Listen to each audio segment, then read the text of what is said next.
Naruto, Naruto, it's time to get up. You'll be late for the team assignments. A gentle female voice was heard through his sleep.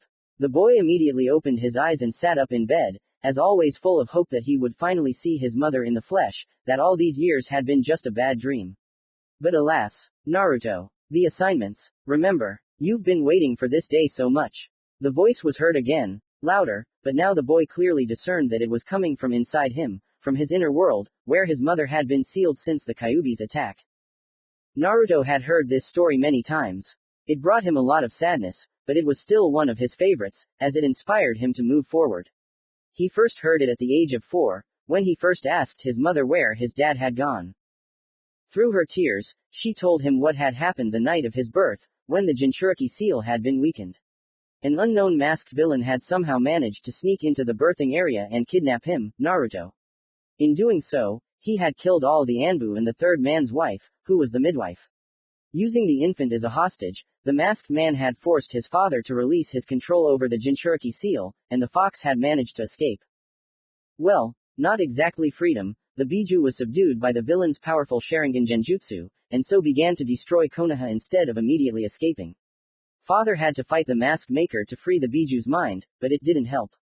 The fox may have wanted to escape from the place where he was imprisoned for so long, but first he decided to get revenge by destroying Konoha with a huge Bijudama.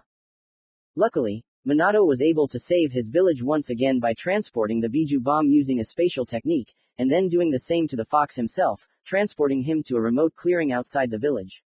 It was there that he fought the demon and decided to seal it into his own son. Kushina explained that he had no other choice. It was impossible to seal the fox into her, as it would definitely kill her, and Minato would not use any other child, as it would be unfair to his parents. In addition, as the son of a Jinchuriki, and a descendant of an Uzumaki, Naruto was the best candidate to create a new vessel for the Biju. Together, Minato and Kushina were able to capture the fox. The demon, realizing that he was about to be sealed again, tried to weaken his grip, wanting to take revenge on them one last time by killing their child. They covered him with their bodies, receiving fatal wounds. Naruto would have lost them both if his father had not suggested slightly changing the seal of the 8 trigrams, or rather, sealing in her castle not Kushina's chakra, but her soul. Then the chakras of the fox and Naruto would feed her. Thus, she was able to raise her son and, in the future, teach him to use the power of the Biju sealed in him. For Naruto, his father's actions were an example of how a true Hokage should act in the face of danger, to save his village, his people. This was an example of what a father should be like, to save his family from complete destruction. And even though he spent the first 5 years of his life in an orphanage, even though he was never loved by the rest of the villagers, who always avoided him, considering him the incarnation of the fox. But his mother was with him, and that was enough for him. Getting out of bed, Naruto cleaned himself up in the bathroom, then made his bed and tidied up a bit. Kushina didn't like it when the house was dirty. Once he was done, he started making himself breakfast. This time it was scrambled eggs. Opening the fridge full of food, thanks to the foresight of his parents, who had made many secret places with money, he was never short of money. The boy took out everything he needed, plus bacon. After a hearty breakfast, Naruto quickly dressed in his favorite black tracksuit with red lining and left his small apartment in the dorm. He didn't complain about the housing. His parents' house had been destroyed by the fox anyway, along with the rest of the houses in the former Senju quarter. Now there was a park there, and the boy loved to walk there, returning from training at his personal training ground.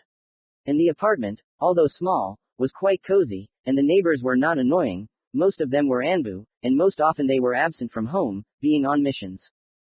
On his way to the academy, Naruto stopped by Ichiraku Ramen. No, not for the main course. His mother only allowed him to eat it in the evenings and not every day.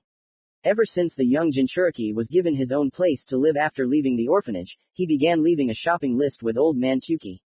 Otherwise, he risked being left with an empty refrigerator, since the sellers refused to sell him anything. There were only 4 people from the merchant class who did not chase Naruto away: old man Tuki with his daughter Ayame, grandmother Nana from the clothing store, and old man Takahashi, a blacksmith and weaponsmith. Apart from them, the only adult, apart from the teachers at the academy, who communicated with him was the third Hokage himself. Naruto's attitude towards him was ambiguous. On the one hand, it was the third's fault that the entire village hated him. Even if the rumors about the current vessel of the Nine Tails did not appear on his orders, which may not be a fact, he still did nothing to stop them. He was also to blame for the fact that Naruto lived under his mother's last name, and in principle should not know who his parents were. In addition, Kushina herself also persistently insisted that he not trust Sarutobi. Mito's grandmother had once told her about all the clans of Konoha. And she had always spoken very unflatteringly about Sarutobi. According to her, this clan, now one of the largest in the world although it does not have many shinobi, once came from the merchant class. There was nothing reprehensible in this, but the clan retained its merchant habits. The summoners of the monkeys had always been famous for their irrepressible greed and cunning. It was because of these qualities that his clansmen once almost kicked the third out of the Hokage post on charges of corruption. Allegedly, he used the Hokage post in the interests of his clan. In particular, that he arranged the death of almost the entire Senju clan in the war, and did not help his allies, the Uzumaki. Both clans owned solid pieces of the Land of Fire market, and most of the assets eventually ended up in the hands of Sarutobi. Unfortunately, there was no direct evidence, but no one doubted the justice of the accusations. Therefore, Hiruzen voluntarily resigned from his post until it came to a real trial. After that, a fierce division of power began. If the war had not been going on, the opposing clans could have easily gone at each other with weapons in hand. Therefore, a compromise decision was made, to give the post of Hokage to the strongest clanless ninja of the village, who at that time was Minato Namikaze. He had just recently distinguished himself at the front and was wildly popular among colleagues and ordinary people. An important role was also played by the fact that he was married to a Hime of the Uzumaki clan, who was also the Jinchuriki of the Nine Tails. Kushina didn't often give her son such peculiar lessons in politics and history, but they were enough to fill Naruto with distrust of the third. No matter how hard he tried, he didn't become a kind grandfather to the young Jinchuriki. Uzumaki always kept his distance when communicating with the old manipulator. Naruto generally tried to meet him as rarely as possible. For this purpose, he specifically asked Sarutobi about his father and mother. He always avoided this topic and promised that he would tell about who his parents were after he received the rank of Chunin, because this knowledge is quite dangerous. Allegedly, his father had many enemies, and the old man was afraid that Naruto would start bragging about his origin, and this would lead to trouble. They could try to kidnap him or simply kill him, and Anbu are not omnipotent and cannot always protect. In general, even Kushina agreed that the actions of the third and the elders were partly justified. She remembered very well that she herself had once been kidnapped, and if it weren't for Minato. However, Naruto could have been kidnapped only because he was a Jinchuriki, which was no secret to anyone, except for children who were forbidden to talk about it. The latter was another reason Naruto was willing to forgive the third. By forbidding him to tell the children that he was a Jinchuriki, the old man had left him a chance to make friends. And he had taken full advantage of it. When Naruto entered his classroom at the academy, he saw that most of his classmates were already there. Here they were, his friends. Kiba was sitting closest to the door. Inuzuka, as always, was playing with his puppy, Akamaru. Behind him sat the quiet and inconspicuous Shino Aburame. During his entire training, Naruto had only heard his voice a few times and was always surprised by his manner of speaking. Then there were many clanless people who never became his friends because of his parents' strict orders to avoid him. Most of the clanless girls were hopelessly pining for the last Uchiha, and therefore were only good for ridicule, and the guys were more reminiscent of small-time Yakuza than future shinobi. That's why Naruto himself preferred not to hang out with them. After greeting Kiba and Shino, Naruto loudly greeted Choji and Shikamaru, who were sitting in the very gallery, by the window. Akamichi waved back, still munching on chips, and Nara continued to pretend to be asleep, resting his head on the desk. There was another empty seat next to them, but Naruto was in no hurry to take it, knowing full well that Ino would get it anyway. It was no secret to anyone who had ever heard of Team Ino Shikacho that their heirs would most likely end up on the same team. In the next row, Hinata sat quietly, sharing a desk with a couple of clanless girls. Naruto sighed sadly. He was on fairly good terms with the Hyuga princess, and he wouldn't mind sitting next to her. He had long since gotten over his own awkwardness around the girl. When Kushina had opened his eyes to the shy girl's true feelings, explaining the reason for her constant fainting in his presence, Naruto had been in shock for a while and had been carefully avoiding her for a while. There were several reasons. First, his mother told him everything she knew about the Hyuga clan and explained on her fingers why they could never be together. The main reason was that they were both heirs to the great clans and were supposed to lead them in the future. However, once Hinata was almost deprived of the title of heiress, considering her too soft and shy. Just a little more and she would have been given a special seal on her forehead and given to the junior branch of the clan. But, thanks to Naruto's example and regular training with him and the rest of their friends, she was able to convince her father and the elders that despite her soft nature, she possessed undeniable talent and strength worthy of the future head of the clan. Taking advantage of the opportunity, Kushina told Naruto about his status as the heir and of two clans at once.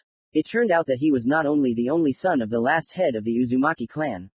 Shortly before his death, Minato discovered that he was a descendant of Tobirama. And Naruto had blonde hair, which indicated that the second Hokage's genes were dominant in his genome. If everything were different, he would have scarlet hair, like a true Uzumaki.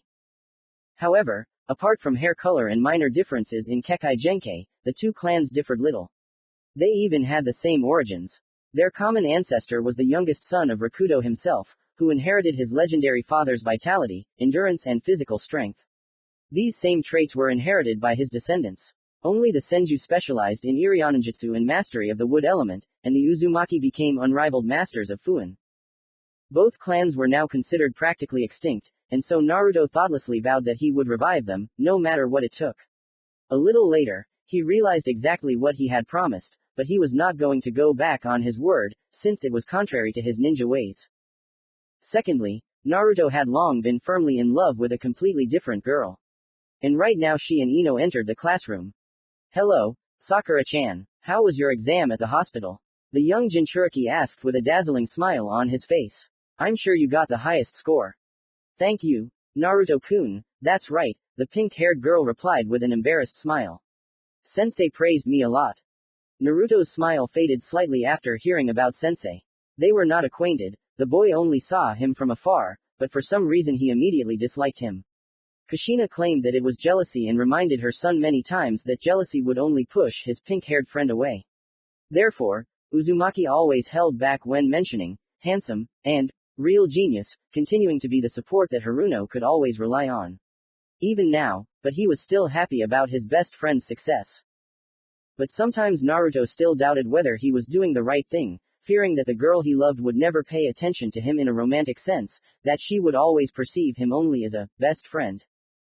Their friendship began in their first year at the academy, in Senju Park. No, it began in the library. Naruto hoped that he could find some scroll with cool techniques there. Because his mother was being mean and didn't want to teach him anything, claiming that he was still too young. Instead of learning cool techniques, she made him meditate and rub a leaf on his skin. And it was so boring. Now the boy realized that his mother was completely right, and was a little ashamed of his behavior then. However, even now he could not boast that he was an obedient son. But let's return to that day in the academy library. After wandering around the book-filled repository of knowledge, Naruto became completely disappointed. There was nothing worthwhile there. Now it's clear why none of ours come here. The boy thought. He had long noticed that all his classmates, clan and non-clan, unanimously ignored the library. However, that wasn't quite true. Naruto glanced sideways at his classmate, who was quietly reading a whole mountain of scrolls by the window. Haruno Sakura, a girl from a family of hereditary shinobi. The other clanless guys considered her an upstart and therefore avoided her company. Maybe she knows where to find scrolls with techniques. Naruto thought and headed towards her. He sat down at her desk and began to quietly wait for her to finish reading and pay attention to him. His wait was not very long. "Why are you staring at me?" she asked a little rudely. However, Naruto did not miss the fact that she was hiding fear behind her rudeness. Apparently, she had also received orders from her parents not to hang out with this demon. "Do you know where I can find information about cool techniques here?" he asked, making a cute, pleading face. The latter struck the girl so much that all her fear evaporated. After all, it was impossible to be afraid of a person with such a funny face. Having come to her senses, the pink-haired girl thought for a moment, and then rummaged through that very mountain of scrolls in front of her, pulling out several of them. "Here, try these," she suggested hesitantly. "Hi, thank you so much," Naruto replied, opening the first scroll with shining eyes. A few minutes later, he began to frustratedly open the next one. And then another. This mood swing did not escape the pink-haired girl, and so she asked, "Is something wrong?" "Of course," Naruto answered, comically pouting his lips from insult. "The stories described in these scrolls are very interesting, but I was interested in detailed descriptions of the execution of techniques. And here are the usual stories about shinobi missions. One good thing is that at the end there are explanations about the tactical schemes used by the heroes. Hearing this, Sakura couldn't help but laugh loudly. However, she stopped immediately, remembering the strict librarian. Do you seriously think you can learn any technique? Haruno asked mockingly. Sorry, but you're too young. If only you were a genius like Sasuke. I'm 10 times better than that arrogant Uchiha. Naruto interrupted the girl in anger. Sasuke this, Sasuke that. Enough, you brainless chickens. The Jinchuriki grumbled irritably, getting ready to leave. Who's the chicken here? Me. The pink-haired girl flew up. With a loud cry of, Baka, she wanted to hit the boy hard on the head, but he easily intercepted her hand. If you were smart, you would have realized long ago that your beloved, Sae Sukku Yuan, doesn't like it when people force themselves on him. The best way to attract him is to become the strongest. But even if you become the strongest, you shouldn't expect that you will be the only one. He is the last Uchiha and he needs to restore the clan, and quickly. Do you understand what I'm hinting at? Sakura, all red from a terrible mixture of different feelings, remained silent. I see that you didn't understand anything. He will have to take several wives and make children from them. Haruno blushed even more. In general, if you want to become one of 24 breeding sows for the offspring of this bastard's children in the future, then you can continue to run after him. With these words, which were actually prompted to her son by Kushina, who wanted to set straight the brains of the snot-nosed girl she liked for some reason, the young Jinchuriki turned around and headed for the exit of the library, leaving the shocked girl alone with her thoughts. It would seem that there was no reason for friendship to appear after such a conversation. And indeed, the friendship itself appeared later. That day, Sakura simply lost her rose-colored glasses and abruptly changed her attitude towards the last Uchiha. She did not want to become a sow. Haruno and Uzumaki's friendship arose thanks to another incident that happened a little later. One day, Naruto was late at training and was very tired. He could already feel chakra, but he did not know how to use it, and therefore could not even ask his mother for help. Even if she gave him chakra, he still would not be able to direct it to his overtired muscles on his own. However, Kushina would not help her son, believing that this was a good lesson for him. How many times had she told him not to overexert himself? Anyway, Naruto was walking home on his last legs and collapsed in the middle of Senju Park. Sakura found him there, also returning from training with Ino. The latter, noticing the changes in her former friend, namely the changed attitude towards Uchiha, pulled out the content of that conversation in the library.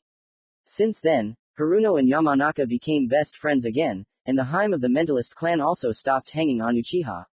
Naruto was pleasantly surprised when he heard them publicly, and with great pleasure, calling Sasuke's fans, chickens, and sows.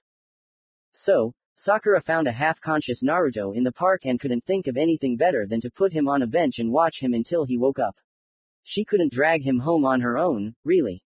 And running for help, knowing how the rest of the residents treated him, wasn't the best idea either. So the girl stayed with him and tried to provide him with first aid to the best of her ability and knowledge. She waited for him to wake up for an hour. When Naruto woke up, he noticed that he was lying on a bench, and his head was resting on someone's lap, and this, someone, was also playing with his hair.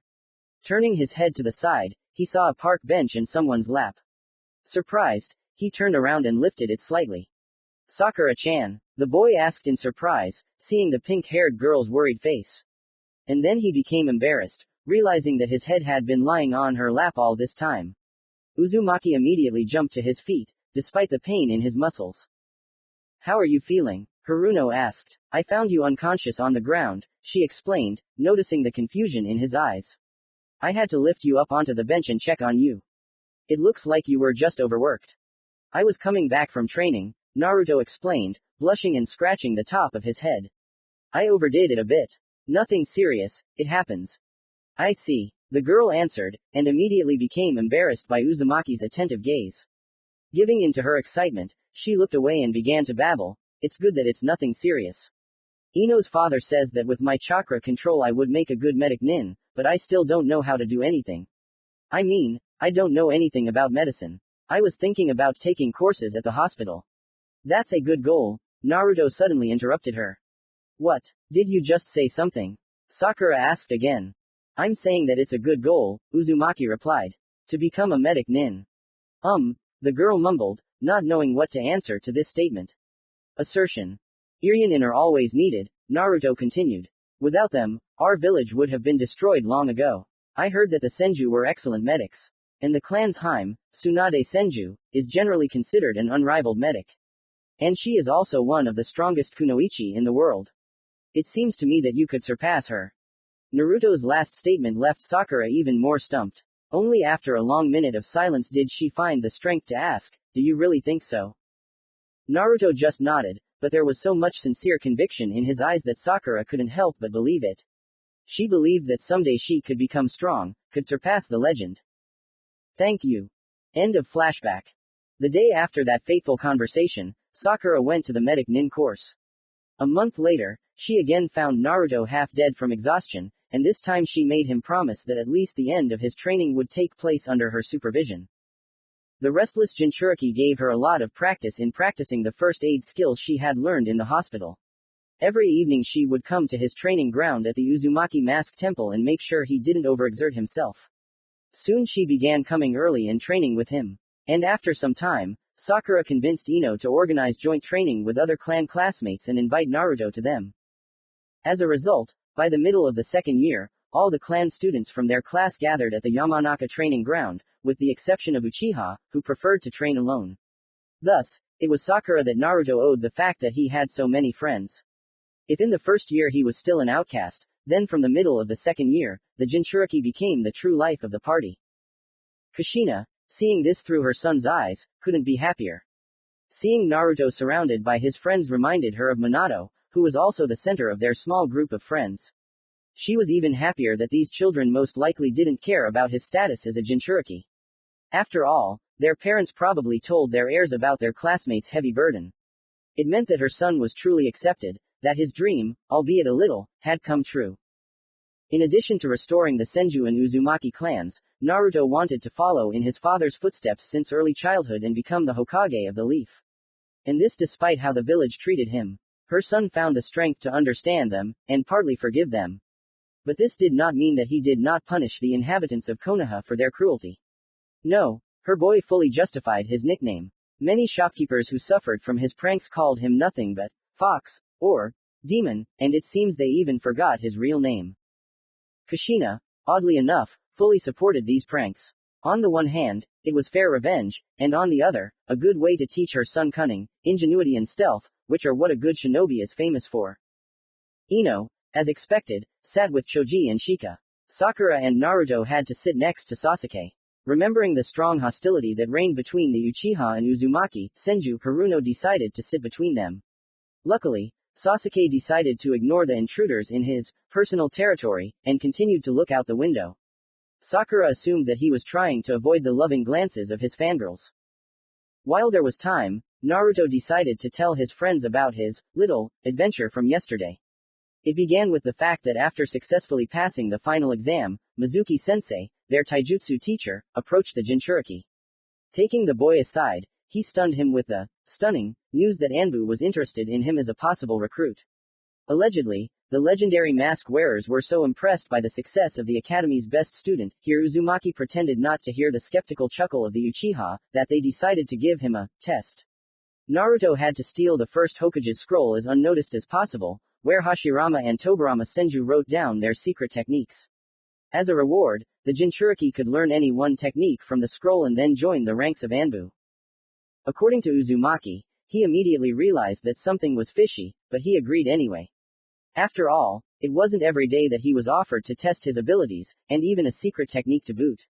So late in the evening, Naruto went to work, using his favorite jutsu, which he mastered truly masterfully, henge. In the form of a black cat, Uzumaki reached the Hokage's office unhindered, and almost got caught, falling under the feet of the third, who was there. However, Naruto claimed that he did it on purpose, to alert him and force him to send a chase after him. At some point, old man Sarutobi left the office, and the thief took advantage of the moment to steal the treasured scroll. Having obtained the scroll, Naruto turned it into a mouse and quickly left the crime scene, having first left traces of cat paws on important documents so that they would know exactly who the thief was. After that, he also left the Hokage's residence unhindered and ran to the agreed-upon place. They were assigned one small clearing outside the village. I have never felt more disappointed in my life, Naruto declared to his friends. Can you imagine? With rare exceptions, there were only wood elemental techniques. The class rang out with laughter. The boy was listened to not only by his friends, but also by the rest of their classmates. In the end, I only learned the technique of multiple shadow copying. The Jinchuriki demonstratively created a dozen copies of himself. She helped me defeat Mizuki-sensei when he finally came for me.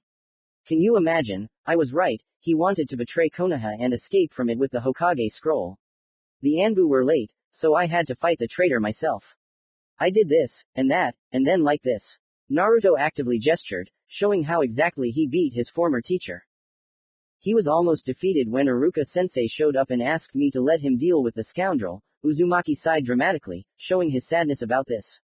To be honest, they talked more than they fought.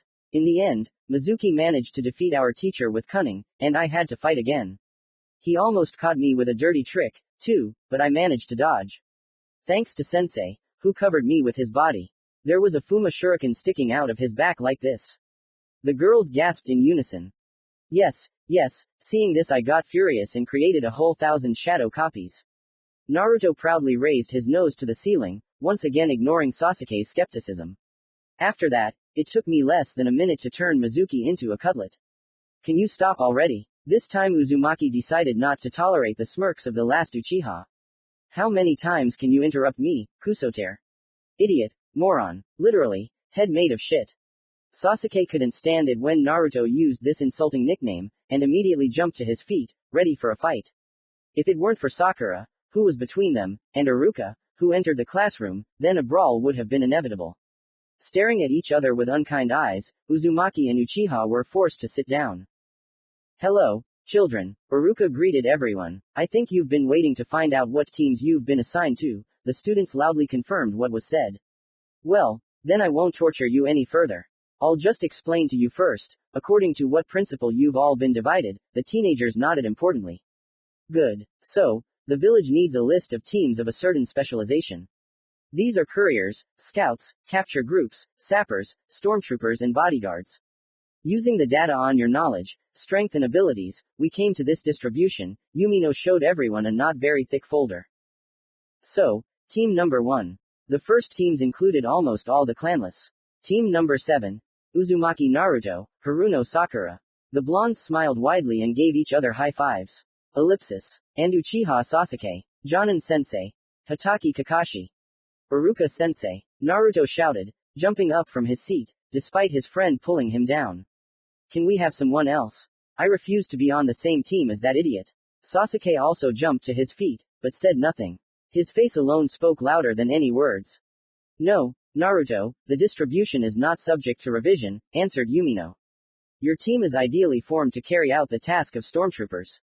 You and Sasuke are the strongest genin of this class and are well trained in taijutsu.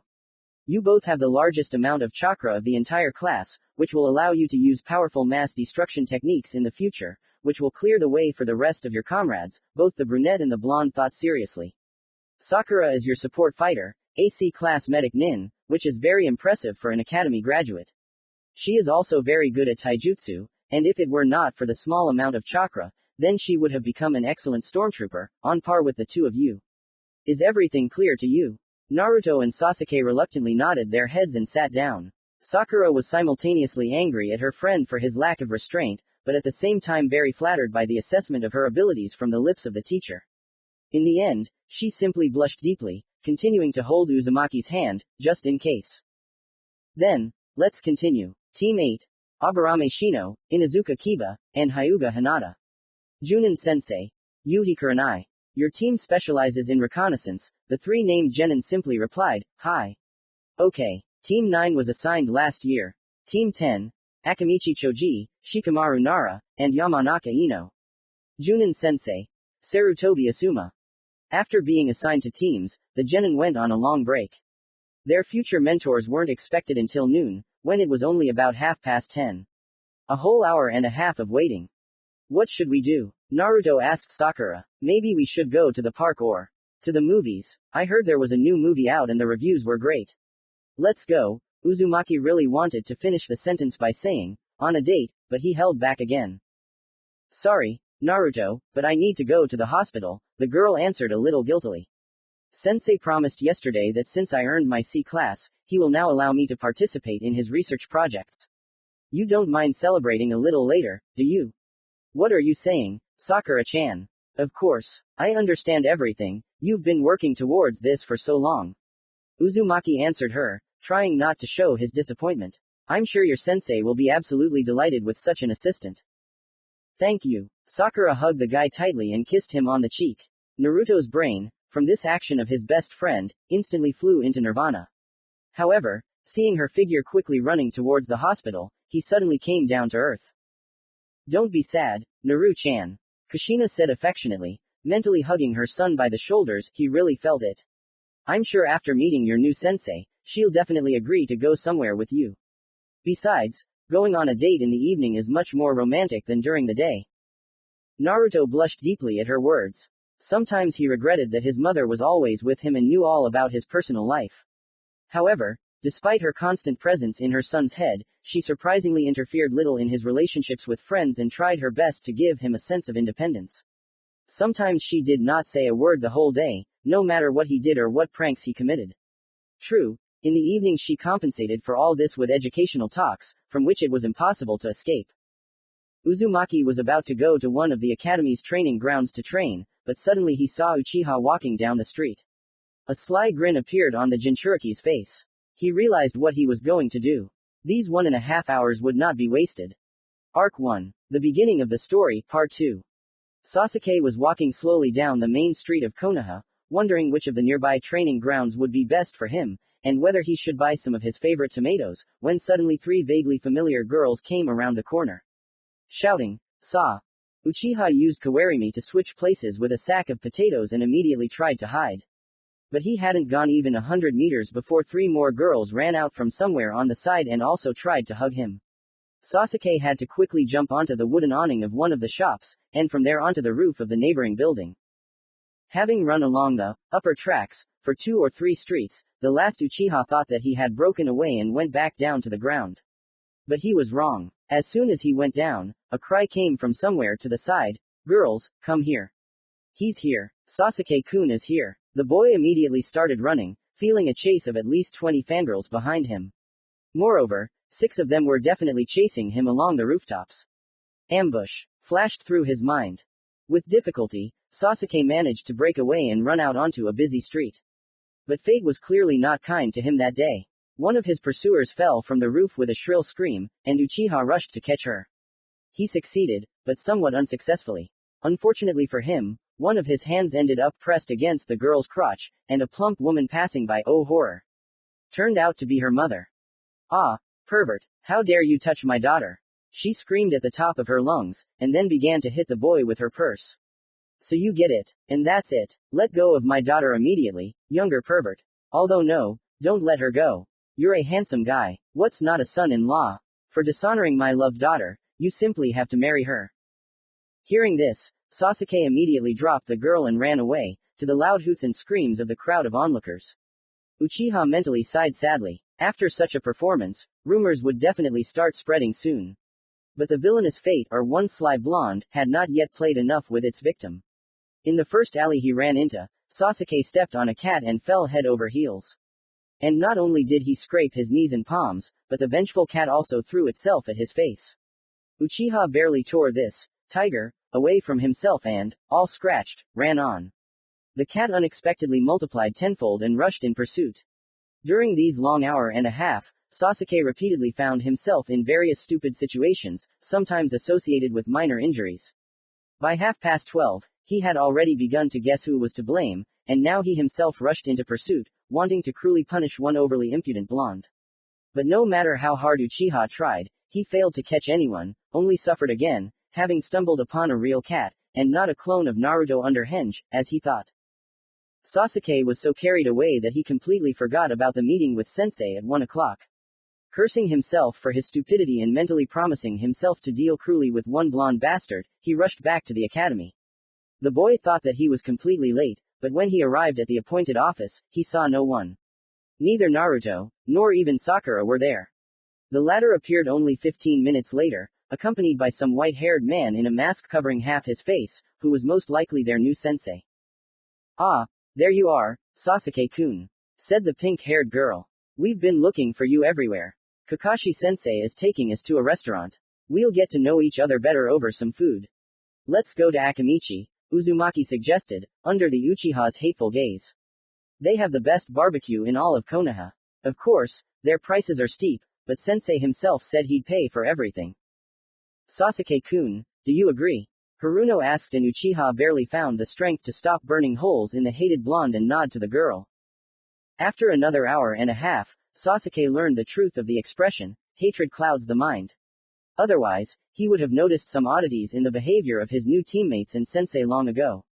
For example, for a girl who always took care of her figure, Sakura was way too into barbecue.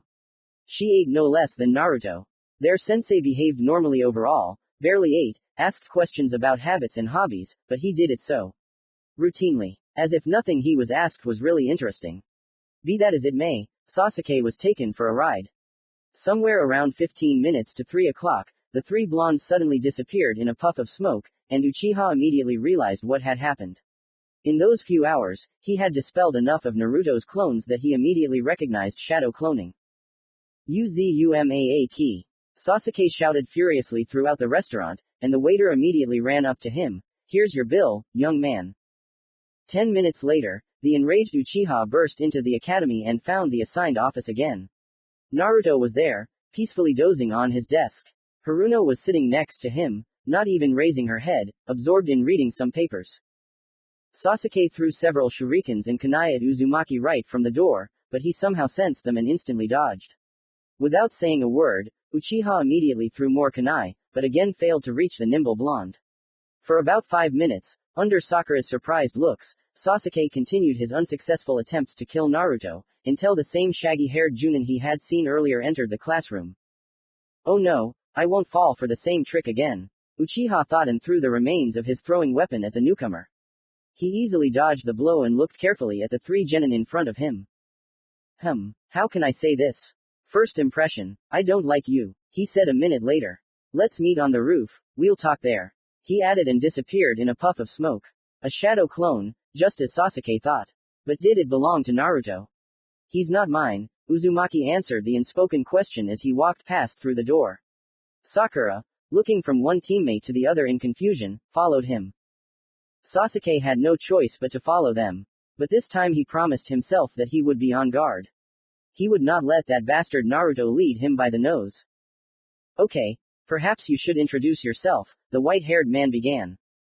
What do you want to know? Sakura asked, raising her hand above her head in a disciplined manner.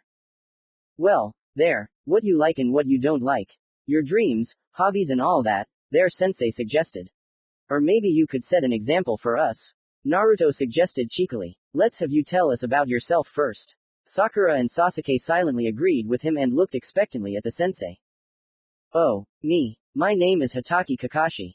I don't want to tell you what I like and what I don't. Dreams.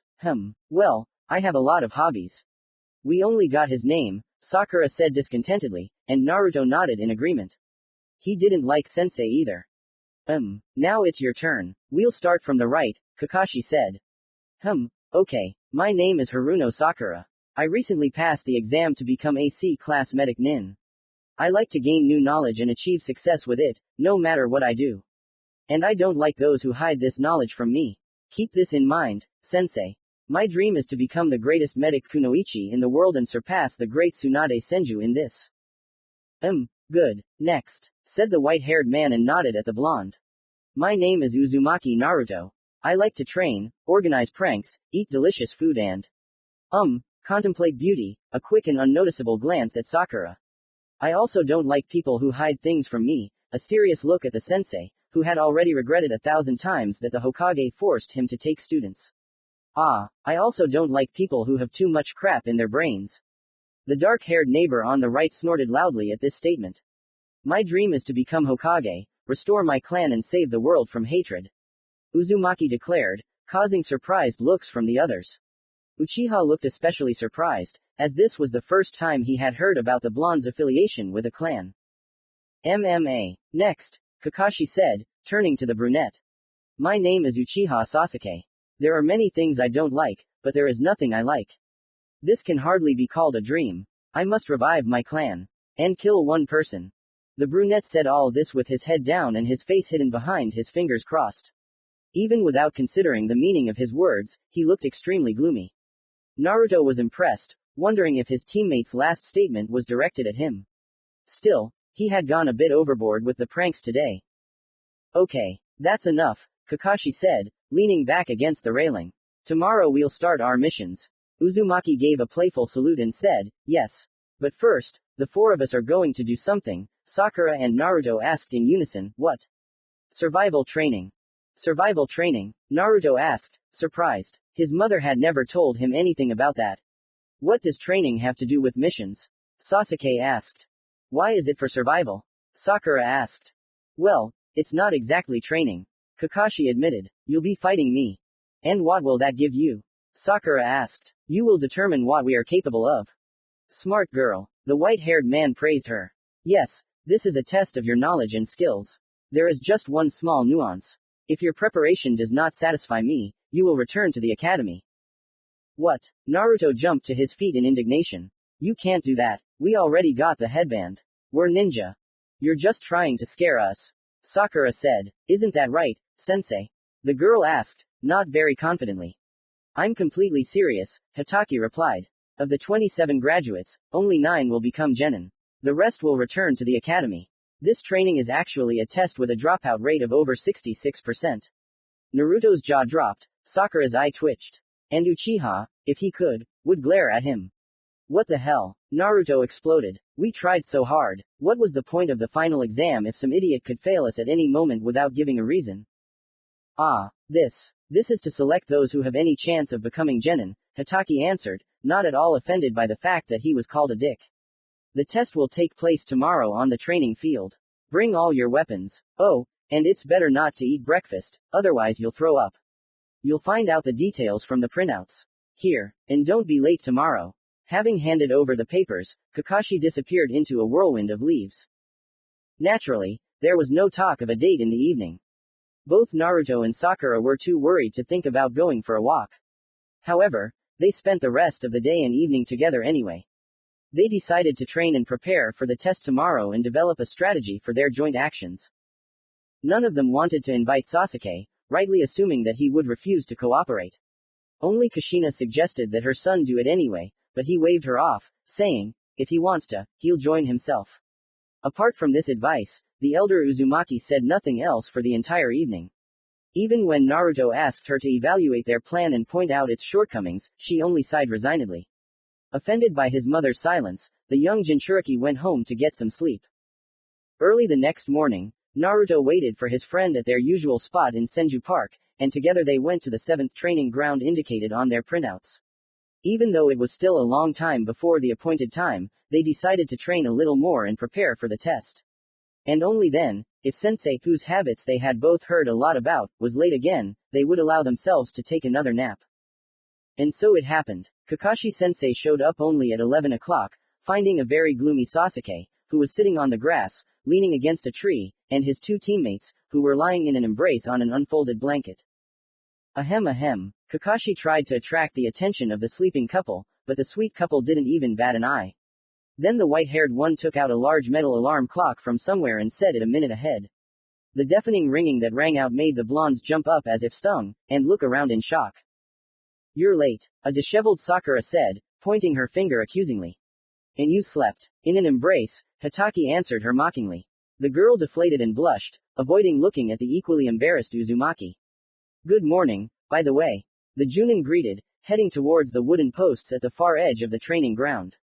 Okay, the alarm clock is set for noon, he said, placing it on the middle post. The children followed his actions with puzzled looks.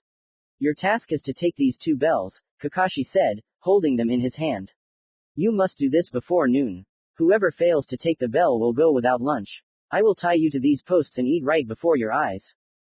So that's why he told us not to have breakfast. Sakura thought, happy that she had ignored this order. She had made breakfast for Naruto too. The girl blushed slightly, remembering the look on Naruto's face when she gave him his bento.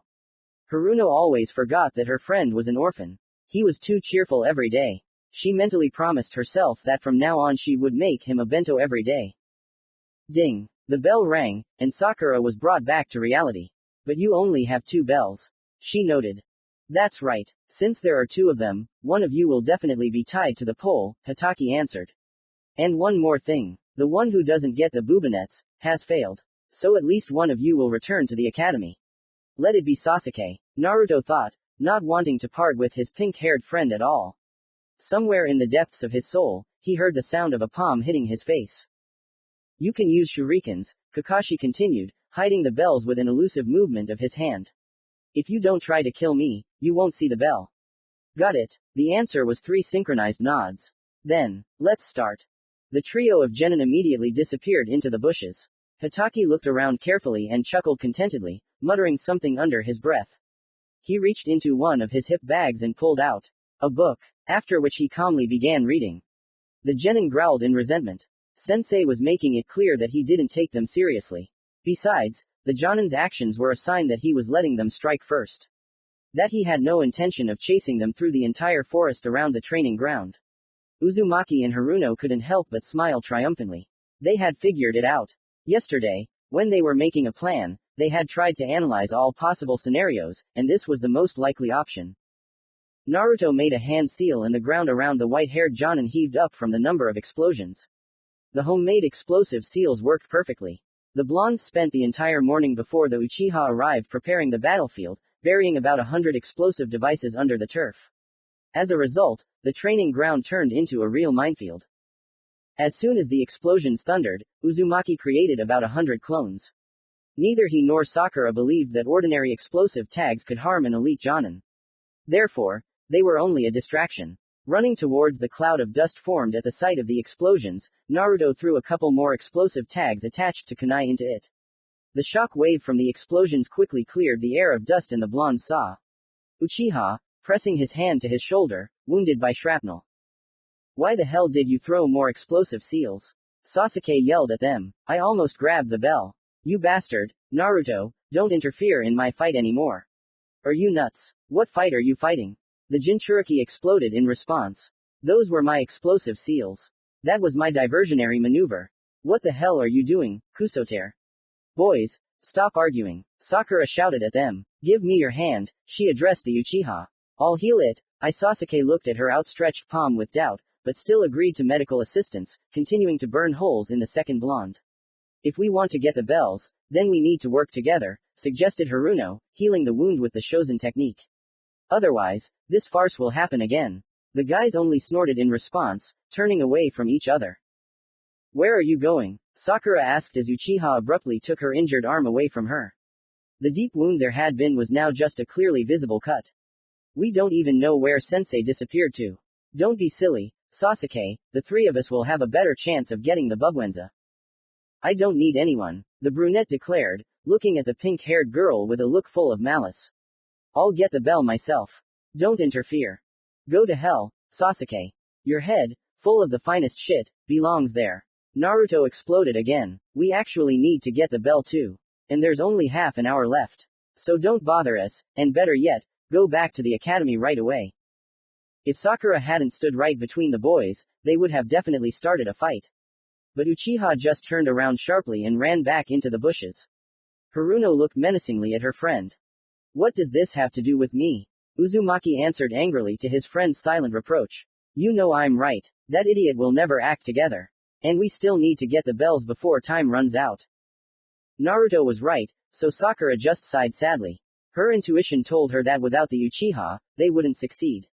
The Jinchuriki created a couple dozen clones and sent them to comb the forest, looking for where their sensei was hiding. After all, he clearly wasn't going to fight anymore on the mine training ground. A few minutes later, one of the shadows dispersed, reporting that Hataki was calmly waiting in one of the clearings to the southeast of them. The blondes immediately rushed there.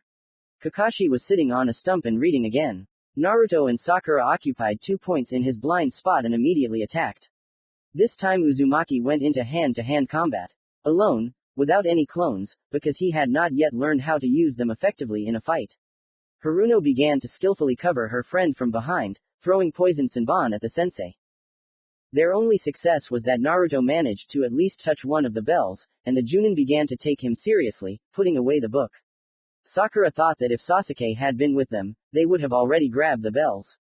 It didn't matter that she would have been sent back to the academy. Suddenly, Kakashi performed several hand seals. A vortex of foliage swirled around Haruno, preventing her from seeing what was happening to Naruto. It only took her a few seconds to realize it was a genjutsu. After dispelling it, she found Uzumaki buried up to his head in the ground and his sensei towering over him. Woke up. Well done. Hitaki praised her. Dig him up and you can return to the pillars. I still have one proud man to deal with, and there is little time. With these words, the white-haired man jumped onto a branch and disappeared into the forest. Soon, the sounds of battle could be heard. Apparently, the sensei quickly found the Uchiha who had gotten lost somewhere. When Naruto and Sakura returned to the pillars, Sasuke was already tied to the central one. Kakashi was unpacking the promised bento. Seeing the blondes, he made an inviting gesture for them to sit on either side of Sasuke. So, not bad, very good, the white-haired guy praised the guys. You will definitely become excellent shinobi. You, Sakura, have excellent medical skills, and you throw senbons well, too. Only I asked you to attack with the desire to kill, and needles are still not a very good murder weapon. I don't know what level of taijutsu you have, I'll trust what's written in your dossier. Resistance to genjutsu is quite good. You definitely need to learn a few conditional combat medical techniques. I think your sensei at the hospital will help you with this. The praise was very pleasant for Haruno, and she decided to ask sensei about conditional combat medical techniques. It was strange that he himself had not told her about them earlier. Kakashi returned to the debriefing. Now you, Naruto, excellent taijutsu for an academy graduate. Genjutsu didn't work on you at all. Thank you, Mom, Uzumaki thought. The only ninjutsu I've seen were shadow clones. But they were impressive. I didn't think a genin could learn such a technique. And create so many clones. You have a huge chakra reserve. The Jinchuriki puffed up with pride, as if this was his merit, and not a whim of genetics. But, you are too arrogant and proud. You are both like that. Kakashi added, looking at the Uchiha. You have excellent taijutsu. You were able to master a B rank elemental technique at such a young age, which is very impressive. But, as I said, you are too arrogant. You should have listened to Sakura-chan and teamed up with Naruto. Then you would have had the bells in your pocket. But you, Sasuke-kun, are too fixated on personal power. The brunette angrily looked his teacher in the eyes, but said nothing. And you, Naruto-kun, were too proud to try to convince your teammate to join you, the blonde looked down guiltily. In general, I am very disappointed. You failed the task, and therefore, all three of you will return to the academy. Kakashi declared. Sakura and Naruto hung their heads in disappointment. Sasuke, pursing his lips, looked away. However, I can give you one last chance. We will conduct this test again. But first, you two will eat, he addressed the blondes. And I will step away for a while. Do not give Sasuke-kun anything. I can return at any moment, and if I see that you shared with him, your second chance is cancelled. Understood. Hitaki looked menacingly at the delighted children. Uzumaki and Haruno nodded in response, after which their sensei quickly left. Naruto and Sakura enthusiastically opened their bento and were about to start eating when a loud, indignant sound came from the Uchiha's stomach. Sasuke was embarrassed, but stubbornly looked away as if nothing had happened. Suddenly, Haruno stood up from her seat.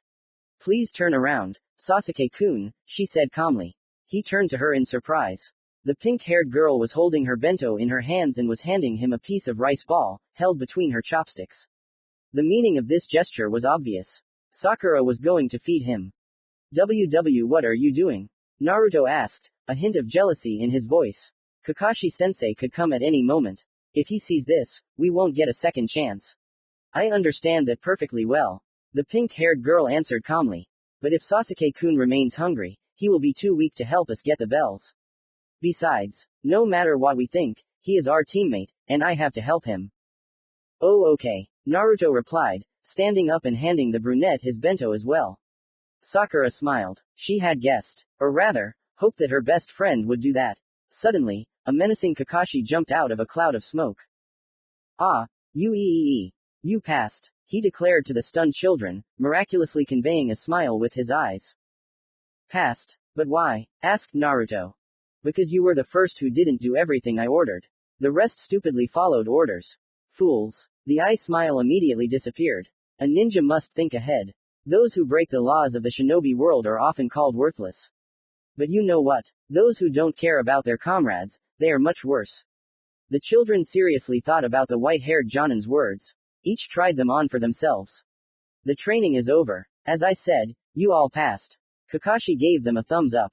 Good. Starting tomorrow, Team 7 will begin their missions. With these words, the Junin disappeared again in a puff of smoke. Wait, how should we celebrate? Naruto belatedly shouted after him. After that, he turned to his pink-haired friend with hope. Sakura-chan, maybe we should go somewhere. We have to keep up traditions. And they say that after a job well done, it is simply necessary to celebrate it with a small celebration. Let's go to a restaurant, I'm treating you. Haruno blushed a little at Uzumaki's offer. It was very reminiscent of an invitation to a date, but she didn't have time to answer. Oh, that's a great idea, Sasuke chimed in with a sly grin on his face. And before the blonde could object, he reminded him, we're one team now, aren't we? The Uchiha raised an eyebrow mockingly and walked towards the exit from the training ground. After walking 10 meters, he added without turning around, and you pay. You said it yourself. Naruto almost exploded with indignation, but the brunette was completely right. They really were teammates now. Deflated, Uzumaki headed for the exit, muttering something about paying for yesterday's freebie. Sakura, also a little upset, went after them. Arc 2. Journey to the Land of Waves Part 1. The next day, the promised tasks began. D rank. Harvesting potatoes, weeding beds, babysitting wealthy citizens, walking the dogs of the Inuzuka clan, etc. Team 7 howled, especially Naruto. The hyperactive blonde was simply dying of boredom. He could have tolerated it if the pay was high enough, but working for mere pennies seemed like a real mockery to him. Is this why I became a shinobi? He shouted at Kakashi when he brought another low-ranking task. By the way, the Jinchuriki had another complaint about his white-haired sensei. He hadn't taught them anything at all. For a whole month, he hadn't held a single joint training session. He hadn't shown them a single technique, even to improve control, like walking on trees or on water. However, Naruto and Sakura knew all of that anyway, but the fact is, independently of each other, the blondes decided that if this continued, they would stop calling Hataki-sensei. He didn't deserve it. The most he deserved was the title of senpai, or taicho. With these thoughts in mind, Uzumaki walked to the Hokage's residence, carrying the cat of Lady Shijimi, the wife of the daimyo himself. Catching it was their last mission, which took them almost the entire day. First, the genin waited all morning for their commander, who got a little lost on the road of life. Sakura spent the waiting time reading her scrolls, Naruto trained in taijutsu with his clones, developing tactics for using them in battle, and Sasuke, looking at his eternal rival, went to beat up an innocent tree. In a whole month of joint low-ranking missions, the guys still hadn't learned to act together and help each other. The most they could do was completely ignore each other. Their sensei showed up only at noon, although it was scheduled for 9 in the morning. Naruto habitually accused the Jonin of all mortal sins, from laziness to adultery. Why else would he need these perverted books? Uzumaki justified himself, running away from an angry Sakura. After that, they spent another 2.5 hours looking for the cat. The only plus, a rather insignificant one, was that Hataki gave his subordinates radios, and they were able to practice tactical interaction when they carried out the capture of the object. And it happened like this. 3 shadows moved quickly from tree to tree, gradually approaching the cherished figure of the cat from different sides. Report your position relative to the object, Hataki asked over the radio. Hawk, 7 meters, northeast, Sasuke replied. Fox, 5 meters, west, Naruto reported. Weasel, 6 meters, south, Sakura reported. Okay, Kakashi replied, and then began quickly giving commands. Fox, run out of cover and drive the object toward Hawk. Weasel, will ensure that the target runs in the right direction. Hawk, will carry out the capture. Any questions? Repeat. The genin repeated their tasks to the commander one by one, after which he gave the order, forward. The capture operation was carried out exactly according to plan. And it doesn't matter that only Uzumaki could have carried it out, on his own. The main thing is that they worked as a team for the first time. And the cat scratched Uchiha's entire face in retaliation for the capture. Naruto, looking at this, quietly giggled until the vengeful brunette thrust this fiend of hell, insidiously pretending to be a pet, at him. Where did he get such claws? He's definitely a tiger. The blonde thought while Sakura was healing the scratches on both boys. Already at the Hokage's residence, the Genins abruptly changed their opinion about the cat. Poor thing. Ooh, my little tiger cub, I was so worried, Ms. Shijimi said, squeezing the cat so hard that his eyes popped out of their sockets. No wonder he always runs away from her. Alright, team number 7. The Hokage began when the daimyo's wife paid the money and left. Your next assignments. You will have to babysit the elder's grandson. Go shopping in the neighboring village. And help with the potato harvest. Here a loud groan was heard from Uzumaki. Something wrong, Naruto-kun? It's not like that, the Jinchuriki answered sharply. Someone, I won't point fingers, told us during the distribution that the three of us were the strongest genin of our class. Iruka was embarrassed, immediately realizing who the blonde was referring to. He said that we were specially put on the same team so that in the future we would specialize in assault operations. Here Naruto took a deep breath and shouted.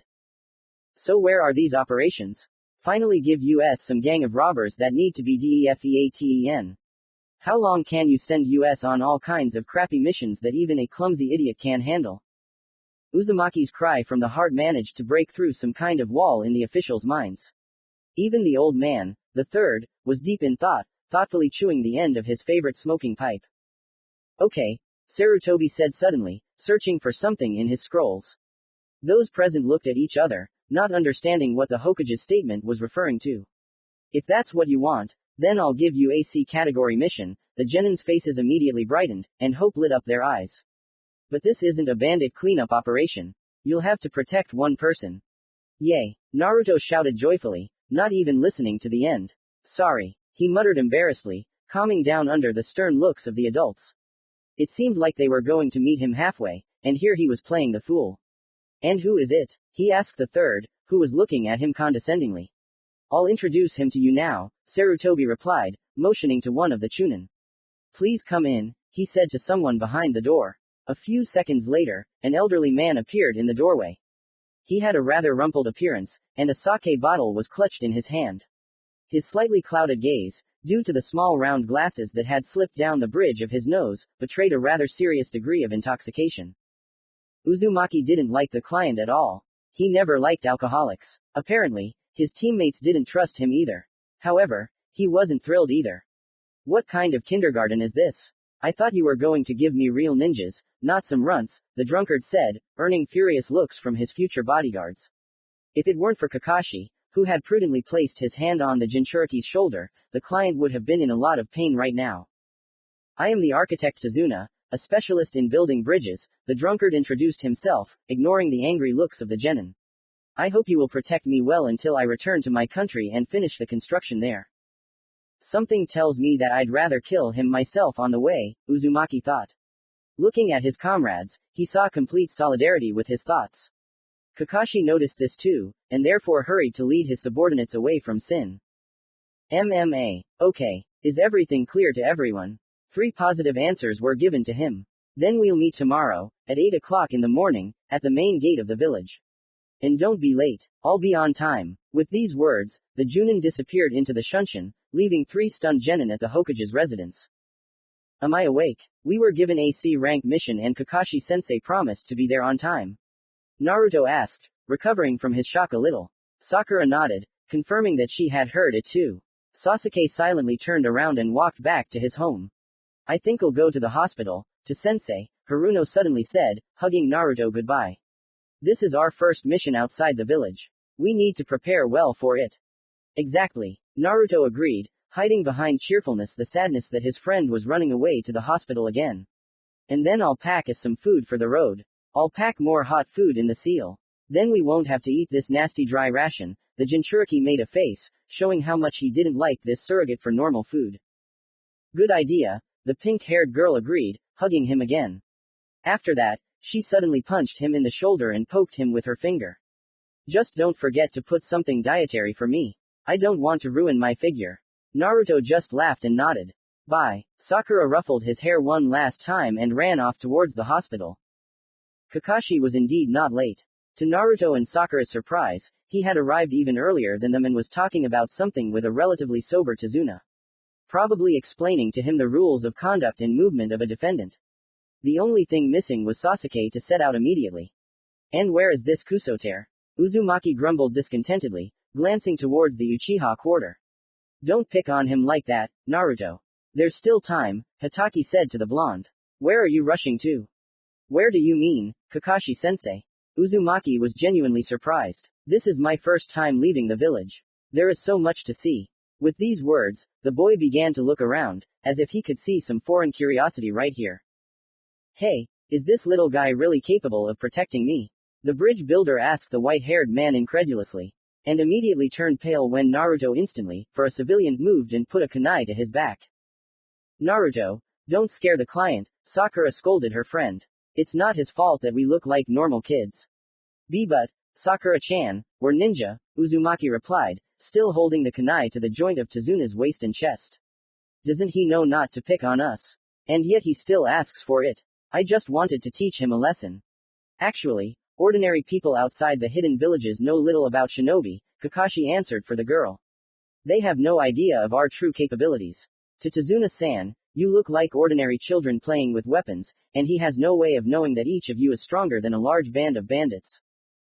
PFF'd. Sasuke snorted. Naruto turned to him in surprise, not noticing his appearance. Apparently, the Uchiha did not like being compared to ordinary bandits. In his opinion, he was stronger than any amount of this scum. You're late, Tem, Uzumaki accused the brunette, removing the kunai from the client's back. He immediately fell to the ground, breathing heavily and rubbing his back. TCH, Sasuke replied and walked past his opponent as if he was just dust under his feet. If it weren't for the menacing looks from Sakura and Kakashi, Naruto would have definitely started a fight.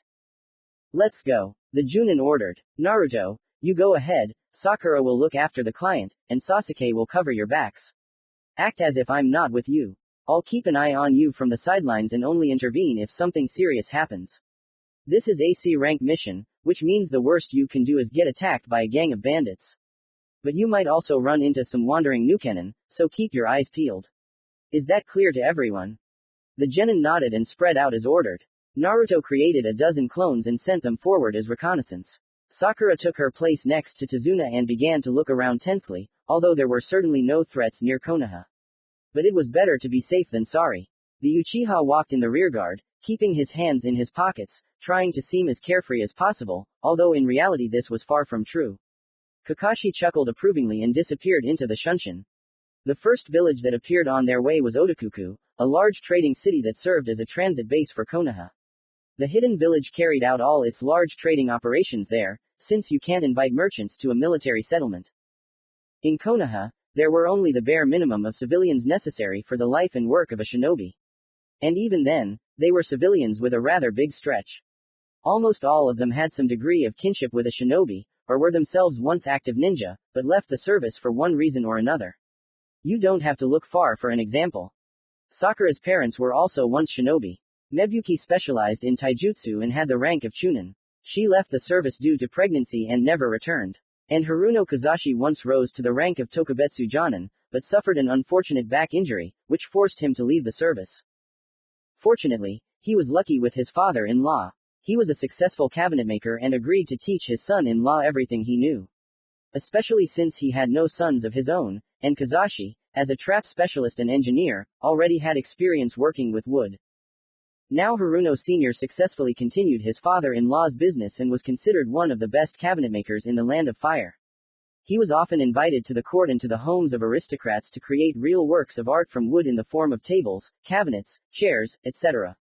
However, his products were valuable not so much for their skillful wood carving, but as reliable hiding places and traps against thieves.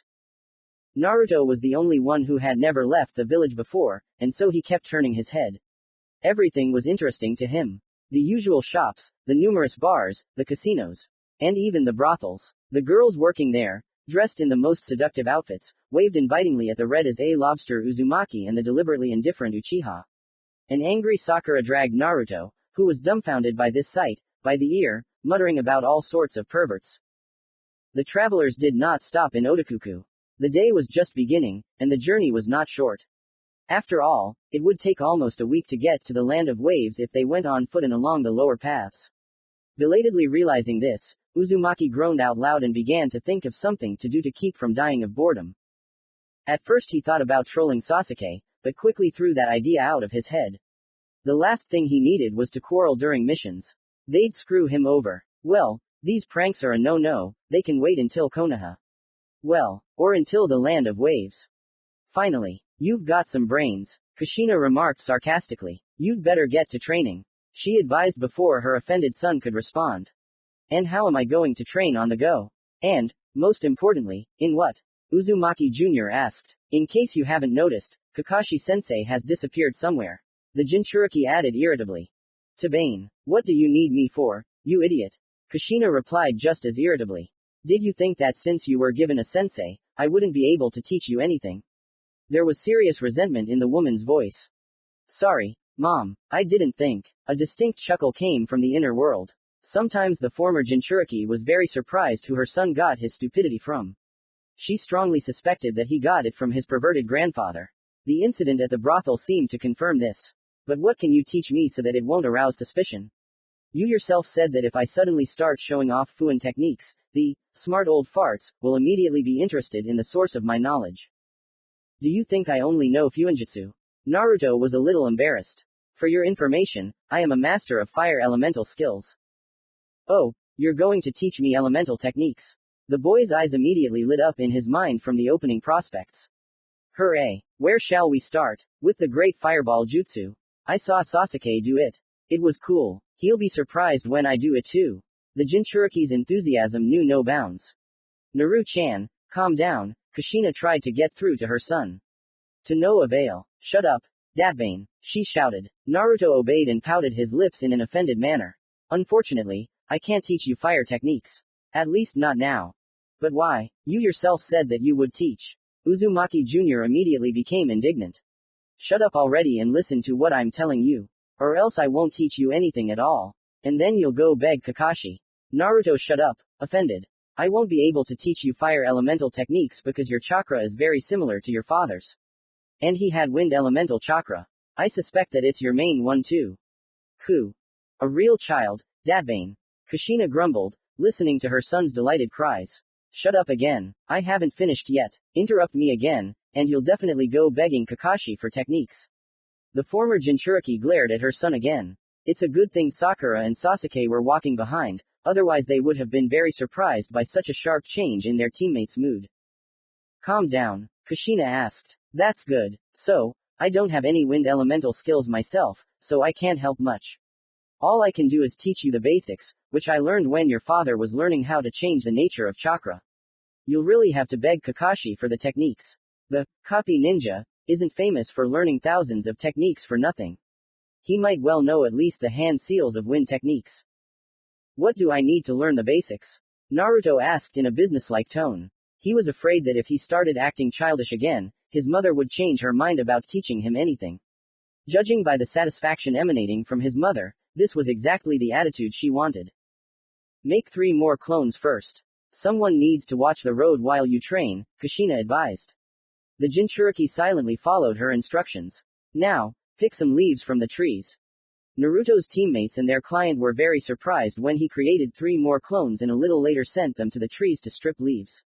Each of the shadows brought the original a whole stack. Thus, a whole armful was collected, which the blonde put in his backpack. For the next few days, Uzumaki barely took his eyes off his leaves. He squeezed them between his palms and concentrated his chakra, trying to change its nature. The leaves were supposed to be cut in half. But nothing happened to them, so the blonde was very upset and angry. So they reached the Red Twin Bridge. It was so called because a little further, about half a day's walk away, there was another bridge, the Blue Twin. But that didn't really matter. The Red Bridge was notable for being a fairly clear sign that there were only 2 days left to the land of waves. The genins were very happy about this fact even though Sasuke tried not to show it, but the architect for some reason turned very pale and began to take more frequent hits from the bottle. And Sakura was the first to notice this. Tazuna-san, are you afraid of something? She asked during a break. It seemed impossible, but the bridge builder turned even paler, which aroused even more suspicion. They might attack us, Naruto asked, frowning. Is that why you're so afraid? The architect looked at him with a hunted expression. There are shinobi ahead, aren't there? Kakashi asked, appearing behind the bridge builder. The man jumped away from the Junin in surprise. When you ordered this mission, you didn't say that we might encounter ninja. Our task was simply to protect you from random attacks by bandits. This mission is currently at least a B category. And yet, it was supposed to be simple protection until you finished construction. Tazuna looked down under the condemning gazes of his defenders, clearly ashamed. If we'd known you were being hunted by ninja, this mission would have been placed in a much more expensive category, Hataki continued. I'm sure you had your reasons for not telling us everything, but that attitude is causing us problems. We're no longer obligated to protect you now. The bridge builder lowered his head more and more under the weight of the Jonin's words. The Genins thought hard about the situation, deciding whether they wanted to go into the unknown. You're right, you don't have to protect me anymore, Tazuna said, surprising the teenagers. The man hunting me is very dangerous. Who is he? Hataki asked. You've probably heard of him. This man is one of the 10 richest people in the world. The shinobi raised their eyebrows in interest. His name is Gato. Kakashi's only eye almost popped out of its socket from this name. Gato, the head of the Gato Corporation, the largest shipping company in the world. Hataki asked. Yes, it is him. About a year ago, he set his sights on the land of waves. Using both money and force, he quickly seized control of our entire fleet. Tazuna began his story. Now he has a monopoly on all water transportation, both within the country and beyond. And the only thing he fears is the completion of the bridge. I see. And since you are the one building it, he wants to get rid of you. Sakura voiced her guess. Most likely, he hired strong ninja. She reasoned out loud. We should go back, she suggested carefully, knowing that her teammates would not like this idea. Sakura-chan, how can you say that? Naruto was indignant, jumping up to his friend. We can't just retreat like that. Not only can we must retreat, Naruto. The pink-haired girl objected. Think about it. If our opponent turns out to be as strong as Kakashi-sensei, then we will only hinder him.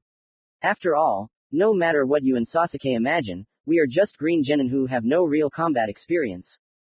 How else are we supposed to gain this experience? Uzumaki disagreed. Or do you think you'll learn to fight other shinobi while weeding the garden or walking dogs? We need to continue this mission so that Kakashi-sensei can show us how a real ninja works, he added, implying that at least this way the Junin would teach them something. And I doubt that some Gato could hire someone of the level of a copy ninja.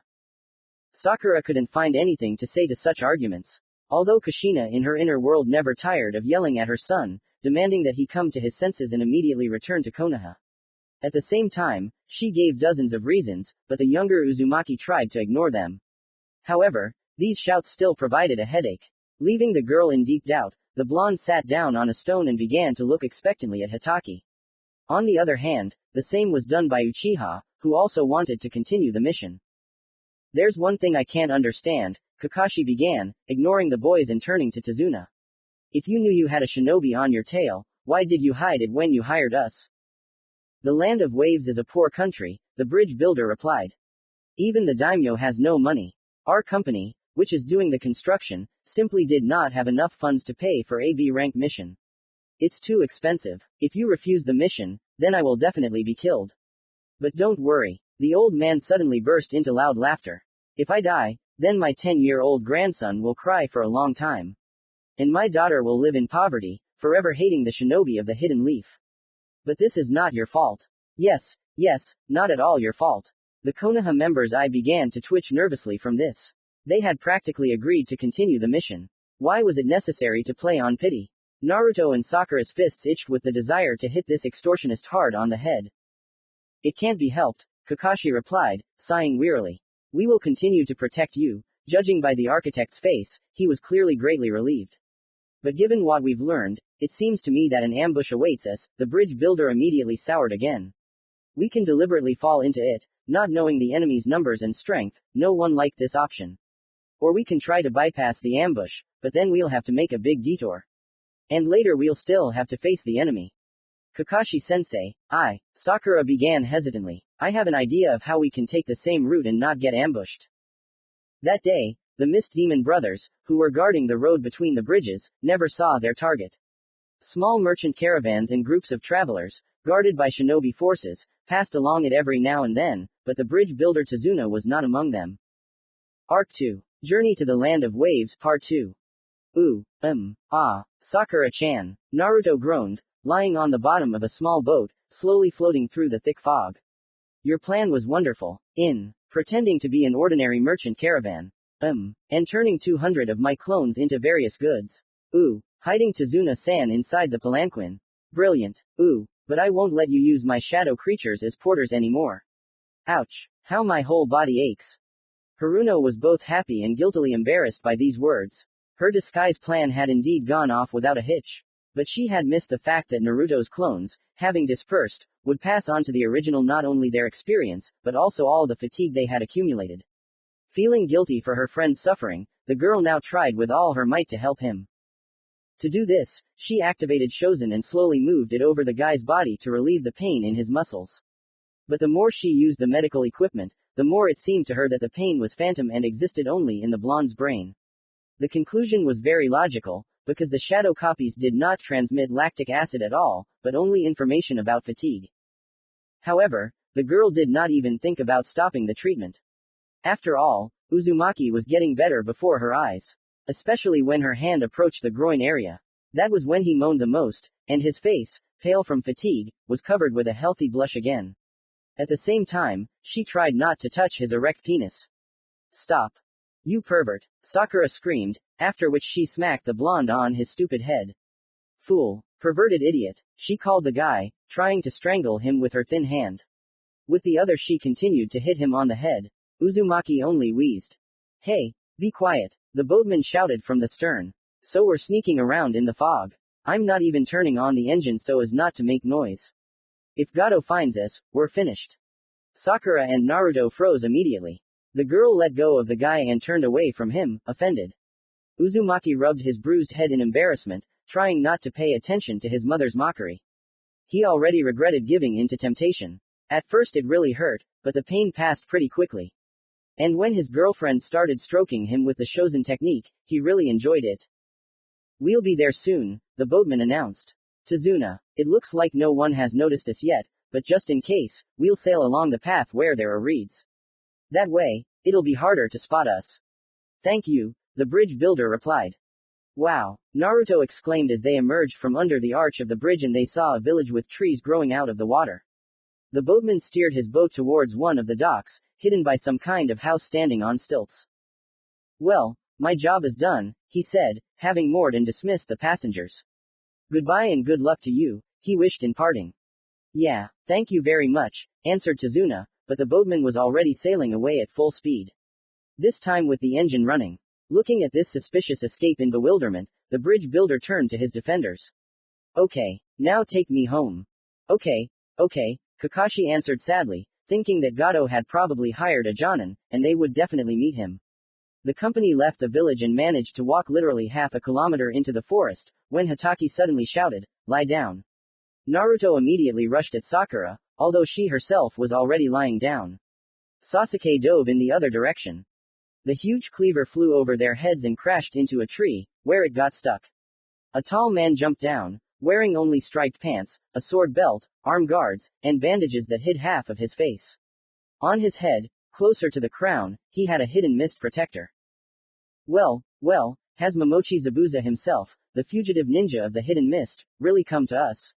Asked Kakashi. Everyone, stand back. You are no match for him. Against him, I will have to use this. With these words, Hataki grabbed his forehead protector.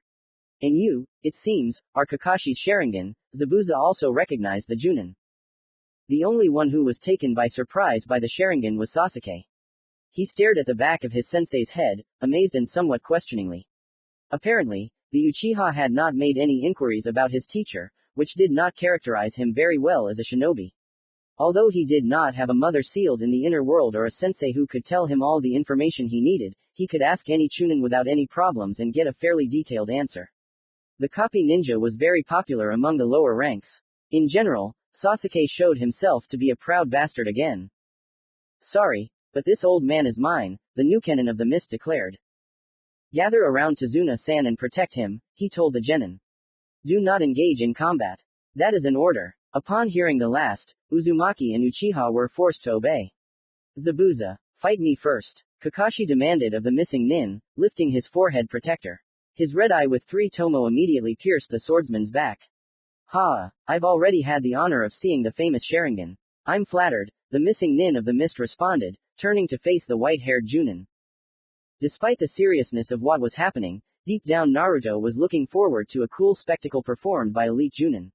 He felt that his childhood dream was about to come true, to participate in or at least see a real battle of the strongest ninja. He had dreamed about this since he first heard his mother's stories about the shinobi of the past. About the first and second Hokage, about the famous three great Sannin. About his father. And what was his disappointment when Kakashi and Zabuza staged some kind of cross between hide and seek and tag, using water clones. Where are the cool techniques, like the Great Water or Fire Dragon, or at least the Fireball? Where is the awesome taijutsu with the formation of large craters at the landing site of the fighter who missed the blow? Or at least genjutsu, which, although not so spectacular, is still quite entertaining to watch. Looking at these children's games, Uzumaki began to slowly boil. And when Hatake ineptly merged and ended up in the enemy's water prison technique, the blonde barely restrained himself from saying out loud everything he thought about his white-haired sensei in particular and about the whole situation in general. You put on headbands and already consider yourselves ninjas, the swordsman told the genin, holding the prison with one hand and creating a water clone with the other. But you know what? A real shinobi is someone who has been through many fights with death.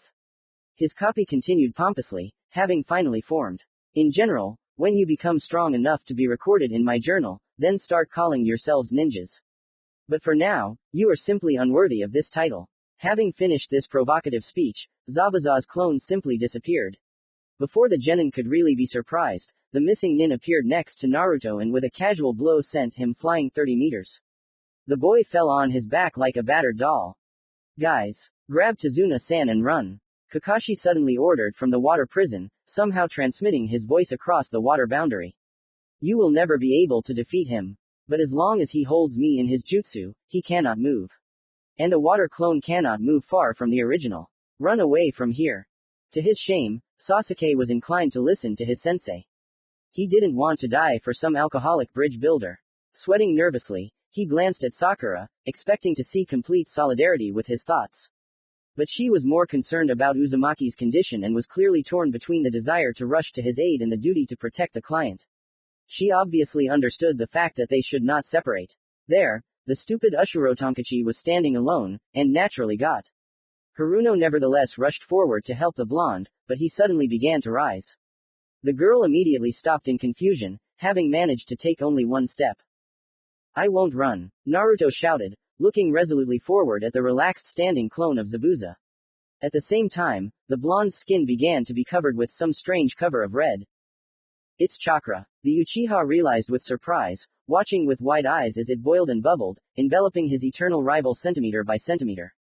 Suddenly, the Uzumaki turned to his comrades, and Sasuke noticed that his features had sharpened like a beast, the stripes on his cheeks became more distinct than ever, and his sky-blue eyes turned into blood-red slits that made your blood run cold, they looked so creepy. Sakura, Sasuke, run, I'll hold him off and try to rescue Kakashi-sensei. Naruto's voice was a little lower than usual, and there were growling notes in it. But, the pink-haired girl wanted to object, but Hatake interrupted her. Naruto, don't do this. Don't use that power. Better run with the others. I'll be fine. And it turns out that the boy is not simple. Zabuza said thoughtfully, looking at the blonde covered in red chakra. Jinchuriki, I once fought with one. The swordsman grimaced from the unpleasant memory. Although Momochi did not say this, everyone understood that he lost. Run, Uzumaki shouted to his comrades once more, after which he rushed at the swordsman. Sakura wanted to stay, but Uchiha almost forcibly pulled her along. Tazuna hurried after them. Having already disappeared from the battlefield, the genin regrouped to more effectively protect the bridge builder. And not in vain. They hadn't even run 50 meters when Senbons flew out from behind the trees. Sasuke and Sakura easily parried them and took defensive stances in front of and behind the architect. I can't let you leave, a voice came from the shadows of the trees. Looking closer, Uchiha saw a vague silhouette there, belonging to either a similar teenager, only a little older, or a young, petite woman. Unfortunately, it was impossible to determine this from the voice. Even when the enemy slowly emerged from the shadows, it did not add any clarity. The enemy was wearing a mask and clothes that would suit both a man and a woman, and completely hid his figure. Only by the cap with needle-like hairpins on the back of his head could one assume that it was a girl in front of them. Who are you? Sakura asked. My name is Haku. I am the disciple and faithful weapon of Zabuza-san, the mask wearer replied. Weapons? Haruno asked, surprised. Something deep inside her felt an unpleasant prick from these words.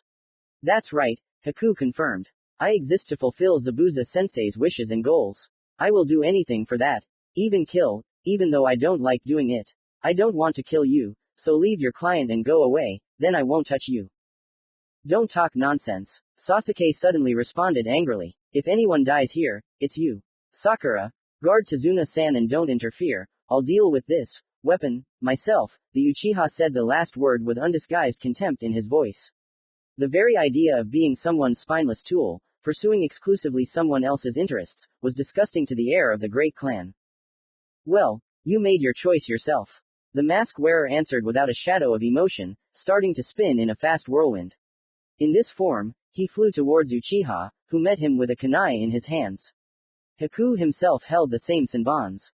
Luckily, Sasuke was fast enough to block the blow, which surprised him, even though it was hidden by his mask. No, Haku's confusion was revealed by his hesitation to continue the attack. You're not bad, he praised the Uchiha. Only, now I have an advantage, one of your hands is busy. Besides, you know that there's still a lot of water vapor dissolved in the air. Sasuke frowned, considering his words. One of his hands was indeed busy now, and there was still some mist in the air. But how was his opponent going to use it? After all, he was in the same position as him. But now it was Haku's turn to surprise. He suddenly started making seals with one hand. And, most surprisingly, it worked. The light fog surrounding them began to thicken quickly, turning into Hyoten. Ice needles, Zabuza's student said, and jumped back sharply, moving out of the trajectory of his jutsu. He hoped that Sasuke, shocked by such a turn of events, would hesitate, but this did not happen. He had enough time to gather himself, because the needles were forming quite slowly. Now if there was some other source of liquid water around, then the Uchiha would have been in trouble. Jumping out of the jutsu's center, Sasuke decided to counterattack. He launched several shuriken at Haku, and while he was dodging them, he ran behind him at full speed. He pretended to stab the missing nin with a kunai, but he was preparing to kick him when he bent down. There, the Uchiha thought with satisfaction as Haku was sent flying a short distance after the blow that had caught him. So I can't defeat you. Zabuza's student said thoughtfully. I'll have to fight seriously. He declared, and began to form seals again. This time with both hands. The fog began to thicken again. But instead of needles, a wide dome of ice mirrors began to form around the Uchiha. I'll show you my true speed. Haku declared, pulling himself right into one of them. After that, he began to reflect in all the mirrors, and Sasuke was no longer so sure where the original was. The next moment, senbons flew at the Uchiha. Sakura, who stayed outside the dome with Tazuna, heard her comrade's painful scream from inside and decided to ignore his request not to interfere. Asking the bridge builder to hide in the bushes, she rushed to the rescue. Assuming that the ice mirrors were not very strong, Haruno threw a kunai at one of them, and then another. As she expected, Haku managed to catch the first one and hit the second one with it. It flew a few meters away and exploded. Moreover, one of the fragments of the kunai hit the missing nin right in the face. The impact caused him to stagger and fall out of the mirror, which fell with it and broke. The rest remained hanging in the air, as before. In the gap that had formed, Sakura saw Sasuke, who was standing bent over with senbons stuck into various pain points on his body. The girl immediately ran up to him, wanting to help him pull them out and heal the wounds, but Uchiha roughly pushed her away, shouting, I asked you not to interfere. The guy's face was distorted with rage and pain, and his eyes radiated such hatred that Haruno even took a step back. The girl felt spat upon and could not believe that she had liked him a long time ago. Barely restraining herself from killing the bastard herself, she turned to leave the mirror dome. But Haku had already recovered, and so the passage outside was already delayed. Haruno was now trapped, too. Sasuke ripped the needles out of his own body, ignoring the pain. He glared at Sakura again, who was not rushing to heal him this time, and began making hand seals, intending to simply smash those mirrors with a fireball. That kind of fire won't melt my ice, Haku said calmly when the Uchiha's attempt failed. The fire only slightly melted the lower mirrors, after which they quickly recovered. XO. Sasuke cursed as senbons flew at him and Haruno from all sides. Only if Sakura could pull out the needles that got into her and quickly heal the damage, then Uchiha was deprived of such an opportunity. Suddenly, the sound of many very strong blows hitting the ground came from the place where Naruto and Zabuza were fighting. Hearing them, Haku froze for a moment, listening and thinking about something. After that, he said, "I'm fighting for my dream. Please, don't bear me ill will. I want to protect someone dear to me. I want to work for him. Fight for him. Fulfill all his dreams. That's my dream. For this, I can become a true shinobi. I can kill you." From this incomprehensible monologue, Sakura understood only that Haku wanted to quickly end this fight in order to come to the aid of the teacher, who was now clearly participating in a very serious battle, much more serious than this. And the words about murder confused the pink-haired girl. Several questions flashed through her head at once. Has their opponent never killed before? Why is he ready to do everything for his sensei? He doesn't seem like a good person. Am I ready to kill myself? At least for my loved ones. Mom, Dad, Sensei, friends. Naruto. Unlike the pink-haired girl, Sasuke didn't bother himself with such questions. He had already decided all these questions for himself long ago. He simply didn't have any close people. And he only wanted to kill one person, but if someone stood in his way, well, he wouldn't mind the price. Right now, the boy was trying to concentrate as hard as he could to dodge all the Senbon flying at him. And he was starting to succeed. Haku was less and less likely to hit the Uchiha, who, without realizing it, was starting to awaken his dojutsu. And finally, it happened. When, in Haku's opinion, Sasuke had reached the peak of his abilities, and was about to make a mistake due to banal fatigue, he easily avoided the blow, and 2 Sharingans lit up in his eyes. What are those eyes? The young missing nin was surprised. Some kind of dojutsu? Most likely, it was thanks to it that he was able to dodge my attack. And that means the rest will not bring results either. What should we do? Haku felt that he did not have much chakra left. Therefore, he needed to deliver at least one powerful blow that would disable the Uchiha. Attacking head-on would be too dangerous. This girl will serve as bait. With this thought, he rushed at the pink-haired girl, who was lying on the ground, unable to withstand the last attack. Several special nerve points were damaged, causing her body from the neck down to be completely paralyzed. What? Sakura, XO, I have to make it. Sasuke, as Haku had expected, rushed to protect his partner. There were too many Senbons, so the Uchiha had only one thing to do, cover Haruno with his own body. Hearing the sound of something falling next to her, Sakura carefully raised her head and stared in shock at the fallen Sasuke. Why? She asked him. Why did you save me? I don't know, Uchiha answered honestly, looking into her eyes. After that, he turned his gaze to Haku, who was standing a meter away from his defeated opponents and, apparently, was thinking about what to do next. I'm sorry, Zabuza-sensei. He finally said. It seems I'll never be able to become a real shinobi. With these words the missing nin deactivated his ice mirror technique and silently headed towards the bushes where Tazuna had been hiding all this time. But the architect was not destined to die today either. Haku had not even taken 5 steps when a deafening, inhuman roar was heard from the battle site between Naruto and Zabuza. Not caring about the bridge builder, the young Nukenin rushed to help his teacher. Tazuna-san, Sakura shouted as soon as Haku disappeared from sight. The architect, who was still in a stupor after the horror he had experienced, did not respond. Tazuna-san, Haruno shouted again, louder. This time the bridge builder heard. Help me get these needles out. I have to help Sasuke immediately. And Naruto, she added silently. That monstrous roar inspired wild horror, from which the blood ran cold in the veins, but the thought that Uzumaki was in serious trouble was much more terrible. Only when he got into Zabuza's water prison did Kakashi consider it an annoying temporary nuisance. He had encountered this technique before and knew how to escape from it. However, it would take some time, which is why he had to convince his subordinates to escape first. When Naruto refused to run and began to be covered in demonic chakra, Hitaki felt a complex mixture of pride, irritation, and fear. The first, because he was willing to give his life to protect his comrades.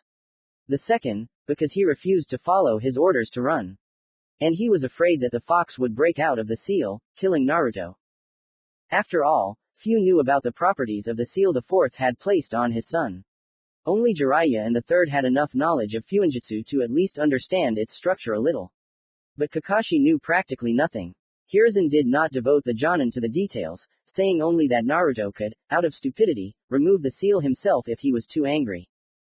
The fight between the Jinchuriki and Zabuza began with the missing nin's clone trying to stop Sasuke and Sakura from escaping with Tazuna. Uzumaki repeated the swordsman's trick of disappearing and saved his comrades by appearing above the enemy and slamming him into the ground with his feet. Upon impact with the ground, the water clone exploded into a spray of water. Momochi only chuckled at this and created 5 more copies. However, they quickly suffered the same fate as the first, and Naruto rushed at the missing nin. It only took one kick from Zabuza to send Uzumaki flying again. The Jinchuriki was tumbled and dragged along the ground before he managed to land on all fours, like a crouching fox. The resemblance to the latter was now given by the long ears he had grown and a tail of red chakra. The next moment, he was on the attack again. This time the swordsman was not able to strike so easily. It seemed that Naruto had become even stronger and faster than before. But their level of taijutsu was still incomparable, so Uzumaki still missed some blows. He already had a split lip and a swollen eye. However, both injuries disappeared right before his eyes, and a second one was already added to his tail. Seeing this, the missing nin decided to change tactics. He dealt the enraged boy one powerful blow to the chin, sending him flying again. This allowed him to break the distance and perform several seals with one hand. A thick fog immediately began to accumulate around Zabuza. "You're not bad, kid. I think you're worthy of me showing you why everyone is so afraid of the 7 swordsmen of the mist," the new Kennen said when he was finally out of sight. "Each of us is a master of silent killing. You can be as fast or strong as you want, but if you can't see or hear your enemy, you can't do anything to stop him." Silence fell over the battlefield. Uzumaki began to turn his head, trying to hear at least some sound that would indicate Zabuza's location. But it was all in vain, and the missing nin, meanwhile, was already raising his sword for a chopping blow. Only thanks to his heightened animal intuition did Naruto barely manage to dodge Kubikiribocho's slashing blow. Instead of being cut in half, the Jinchuriki only received a huge wound on his side. However, it immediately began to heal, hissing with evaporating blood. And the rage it caused provoked the appearance of a third tail. But Zabuza's clone, the original, was still holding Kakashi and not getting into a fight, was not going to let his opponent regenerate in peace. The next swing of the sword was supposed to decapitate the Jinchuriki. But he managed to surprise again, parrying the blow with a monstrous burst of chakra. The water in the river rose up as if from a powerful explosion, and a strong shock wave swept through the immediate area, which simply blew away all the fog. Zabuza's clone dissipated, and he himself was swept away like a feather. Control over the water prison was lost, and Kakashi regained his freedom. Before he could fully comprehend this, a huge red paw made of chakra flew past his ear. It grabbed the demon of the mist by the body and simply threw him into the nearest tree. After that, the missing nin slid to the ground like a limp doll. Hitaki tried to roughly assess his condition with his Sharingan. Judging by the force of the blow, one could assume a broken spine, and the trickle of blood flowing from his mouth hinted at serious internal bleeding. Suddenly, a figure in the mask of the Kiri nin rushed towards Zabuza's unconscious body. Naruto perceived him as another threat and immediately attacked. Kakashi rushed to intercept him and at the last moment parried the Jinchuriki's kunai strike with his own. Uzumaki's face was a terrifying sight. It was sharpened to the limit, the muscles were clenched in a furious grimace, and the stripes on his cheeks strongly resembled Kyuubi's whiskers. Looking into those red, slitted eyes, Hitaki felt as if the 9-tailed fox itself was looking at him. Naruto growled furiously and jumped back 30 meters, landing on all fours. Kakashi turned to the Kurigakure Oinen. "Are you okay?" Hitaki noticed a deep scratch on the hunter nin's mask. The Jinchuriki couldn't possibly be the culprit, but you never know. The last thing the Jonin wanted was a conflict between the mist and the leaf. "Yes, thank you," the Oinin replied. "Thank you for killing that missing nin.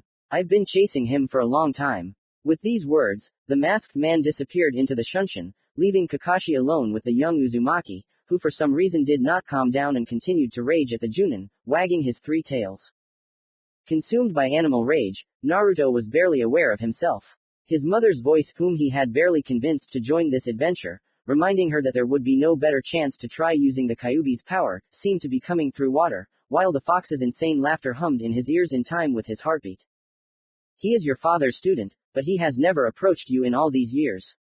You have every right to take revenge." He goaded the boy, giving him even more of his hatred-filled chakra. As a result, the Jinchuriki began to form a 4th tail. The skin on it began to peel off and burn, and the blood freely mixed with the demon's red chakra, forming a black outer shell in the form of a miniature Kyuubi.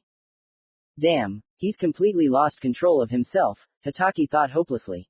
But that's exactly why I was made his teacher. My Sharingan should help hold the beast back. With this thought, Kakashi used a special genjutsu to get into the inner world, and from there into the Jinchuriki seal. He found himself in an unfamiliar city with beautiful stone houses.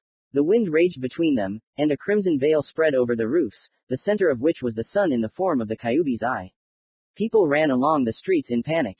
Many of them had red hair, like Uzumaki. If the situation had not been so serious, Kakashi would have been surprised by this fact, but now he simply did not have the time. Where is Naruto? He asked a red-haired girl with black eyes on a serious, even strong-willed face running past. To the castle dungeon. Follow me, I'm running there, she answered without stopping. Hitaki silently ran after her. What's going on? Why is the seal collapsing? He asked, catching up with the girl. The fox is trying to break free, the red-haired girl answered. He's been dormant for 12 years and no one has touched him. Only Kushina-sama has been using his chakra, taking a small amount through the seal. Kushina. Kakashi was surprised. But she's dead, just like the teacher. True. Her body is dead, Uzumaki agreed. But her soul was sealed in the seal as a guardian. The fourth Hokage did this so that she could raise her son and guard the seal. Then who are all these people, including you? The Junin interrupted her. Did the teacher really seal the souls of all those who died that night in his son? No, what are you saying, Hitaki-san, the red-haired girl replied. We are just clones of Kushina-sama under Henge. She created us for Naruto, so that he would not be alone. The girl looked accusingly at Kakashi, hinting that all the inhabitants of Konoha, including him, avoided Naruto. Why do you say Kushina-sama? After all, you are a clone, not a completely different person. We've been apart from the original for so long, and we've been wearing the henge for so long, that the masks have simply grown on, the red-haired girl replied. According to Kushina-sama's plan, we should act like Naruto's clanmates, so that he has an idea of the life of the clan's heirs too. When he becomes the head and begins to restore his clan, he will need this knowledge. Theoretically he is indeed the heir of the Uzumaki clan, Hitaki said thoughtfully. But why did you say clans?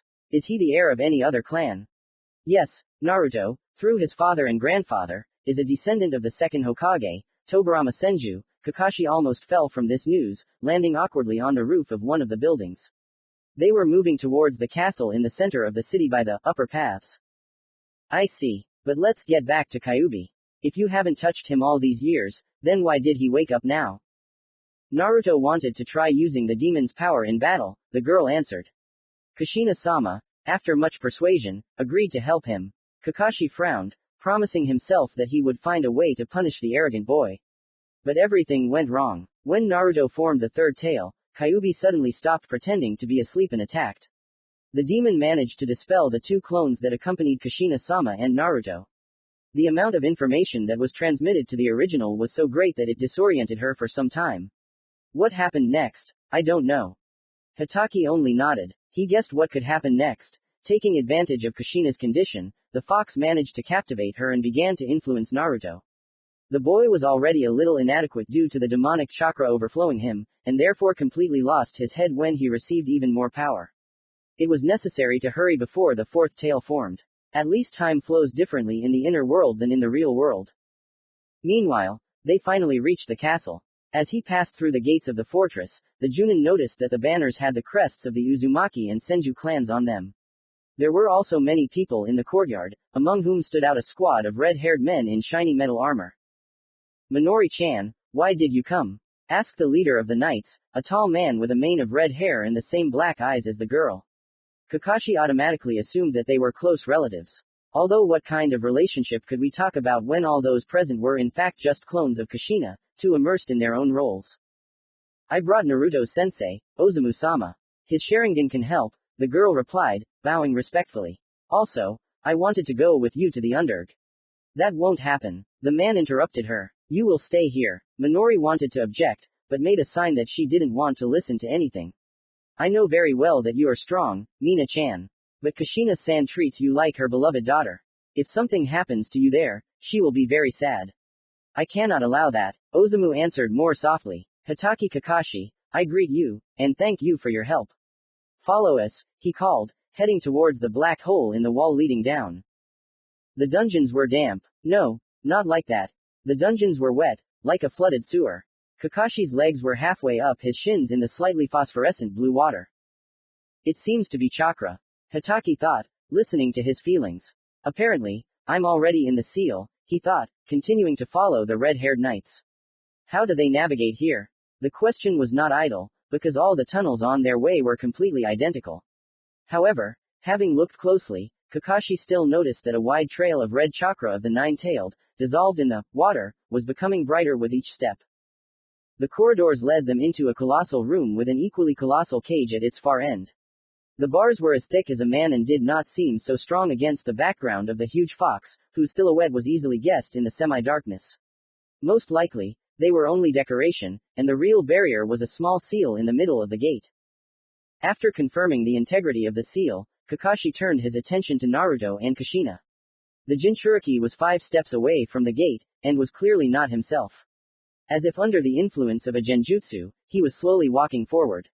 And his mother was pinned to one of the gate bars by the paw of a miniature Kyuubi, molded from red foam. Having barely assessed the situation, the knights rushed to help Kushina, snatching swords from who knows where. And Kakashi hurried to the Jinchuriki and stood in his way. Stop, Naruto. If you go inside the cage, you will lose yourself. The demon will eat your soul. The Junin reminded the boy. Uzumaki's face twisted with hatred when he saw his mentor. You, he growled. Scoundrel, scum, traitor. Naruto tried to punch Sensei in the stomach, which, of course, he failed. Traitor, Kakashi asked, surprised. What makes you think that? And who else are you? You betrayed my father, your teacher, the Jinchuriki said, grinning angrily and preparing for a new attack. He replaced your father, supported you when you were alone. And you, where were you when I needed the same thing? Hearing this, the silver-haired Junin involuntarily froze, consumed by an unexpectedly sharp attack of guilt. No matter how much Kakashi justified himself by saying that he was following the Third's orders, who said that it would be better this way, Naruto was completely right. Who was he if not a traitor? That was why the Junin did not resist when the Jinchuriki punched him in the jaw and knocked him down onto the water-soaked floor and began to strike him in the face, sitting on his chest. At some point, the boy stopped. Kakashi opened his eyes. Mina stood behind Naruto and held his hand raised to strike. For some time, the Uzumaki looked into each other's eyes, one furiously, the other seriously. But then the younger relaxed and allowed himself to be embraced in a strong, calming embrace, shedding a stingy tear. Hatake glanced sideways at the knights. They had long since dealt with the foam mini Kyuubi, and now they stood silently and watched. Kushina was leaning on Ozuma's shoulder, and the look in her light eyes did not bode well for the Junin. Naruto may have vented his righteous anger, but the bloody habanero clearly had a lot to say to the wayward student of her untimely deceased husband. Luckily for Hatake, he ran out of chakra and the genjutsu wore off before the former Jinchuriki could reach him. Arc 2. Journey to the Land of Waves Part 3. Groaning loudly, Naruto opened his eyes with difficulty. His muscles and bones felt like wood, and his skin was itchy. He also felt a strange heaviness on the right side of his chest. Raising his head with an effort of will and squinting his eyes, he stared in surprise at Sakura, who was sleeping peacefully on his chest. Although the word, slept, should be attributed to the past tense, Uzumaki managed to wake her up. Realizing the position she was in, the girl first recoiled, and then blushed deeply. Fool, idiot, what were you thinking when you used the power of the nine-tailed beast? Embarrassment turned into anger and Sakura began to yell at her friend, while very sensitively hitting him with her fist. Right on the stomach, where, as she knew very well, the seal with the biju was located. Uzumaki was almost falling apart from the powerful blows of his beloved friend. There was not a single living place on you. Almost all of your skin was burned off. Muscles exposed. I almost went crazy when I saw all this. And then I spent half the night healing. Fool. Moron. At this point the stream of abuse stopped, because the pink-haired girl unexpectedly buried her face in the chest of the half-lying blonde, and simply burst into tears. Naruto wanted to hug her and somehow console her, but at that very moment the door of the room opened with a bang, letting in an unfamiliar dark-haired woman with dark hair. Oh, sorry. I'll come back later, she said, seeing a half-naked boy and a girl buried in his chest. Sakura immediately turned around and blushed deeply again, instantly realizing how exactly they looked from the outside. Everything is fine, Tsunami-san. I listened to his heartbeat, Haruno lied for some unknown reason. The woman smiled knowingly, with a sly smile. Did you want to tell me something? Sakura asked in a calmer voice. Yes, breakfast is ready. Including chicken broth with herbs for your mentor, as you asked, the woman, apparently the owner of the house, answered. At the same time, she looked at the unconscious Kakashi, who was lying in the same room. Naruto only now saw him, and was very upset when his friend left him to check on the sensei. Activating the mystical hand technique, she quickly checked all of Hitaki's vital signs, and then headed for her bag. While she was rummaging through it, Naruto was looking at his teacher with interest, or rather, at his mask. Now was a good time to take a peek at what was hidden under it, he reasoned, sneaking closer. When Uzumaki had already stretched out his hand to pull off the treasured mask, Kakashi suddenly woke up. Naruto froze for a few moments, and then recoiled in horror, falling on his butt. At the same time, the sheet he was covering himself with slid down, revealing his boyish genitals to everyone's view. Narrrruuttoo. Sakura growled menacingly when she saw. Ahem. Everything. What are you doing, pervert? Come here. The girl chased after the blonde who was quickly running away. At the same time, the sheet around his hips kept slipping off from running, which caused even more fury from Haruno and quiet laughter from Tsunami. During one of these slips, the pink-haired girl still managed to land one powerful kick on Uzumaki's bare bottom, causing him to fly head over heels into the far corner of the room. What's going on here? Tazuna asked as he entered the room, followed by a gloomy Sasuke. This seemingly simple question, oddly enough, never received an answer. Kakashi lay with a completely stunned expression on his face, completely unaware of what had happened. Sakura was terribly embarrassed by her slightly inadequate behavior, mentally blaming her period that had started the day before. Naruto was quietly moaning, lying on his back in the corner, with his legs up, and Tsunami was still struggling with laughter, looking at all this. Mum, when are we going to have breakfast? Asked a small boy in a Panama hat, after which he looked around at everyone present without any apparent reason. Sakura noticed that his eyes were somehow dull. And who are these? He finally asked, referring to Team 7. Oh, Inari, where have you been? The bridge builder answered the question with a question, welcomingly opening his arms, wanting to embrace his grandson. Welcome back, Grandpa, the boy greeted, returning the architect's embrace. Inari, where are your manners? Tsunami was indignant. Say hello to the guests. They are ninja from Konoha. They will protect Grandpa. Yeah, they already saved me from a couple of Gado's mercenaries. Tazuna cheerfully picked up the topic. That Zabuza was a real demon, and the second one is no better. The second, Uzumaki was surprised, getting up from the floor. Wasn't that missing Nin alone? No, Naruto. Zabuza had a student. That's who we ran into when we left you with Kakashi-sensei, answered Sakura. He was very fast and controlled the element of ice. Unfortunately, Sasuke and I lost the fight. Uchiha clearly gritted his teeth at these words. But he still spared us. The girl added, after which she told the whole story in detail. So that Oinen was actually Zabuza's student, Kakashi muttered thoughtfully. What are you talking about, sensei? What other Oinen? Naruto asked. By the way, what happened to Zabuza anyway? You don't remember? Hitaki asked in surprise.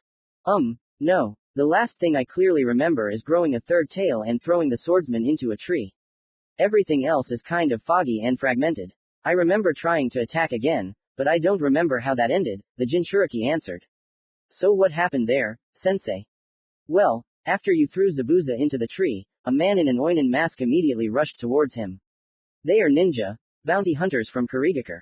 They destroy the bodies of their missing nin so that the information contained in their bodies does not get to the enemy, answered Kakashi, after which he began to reason out loud.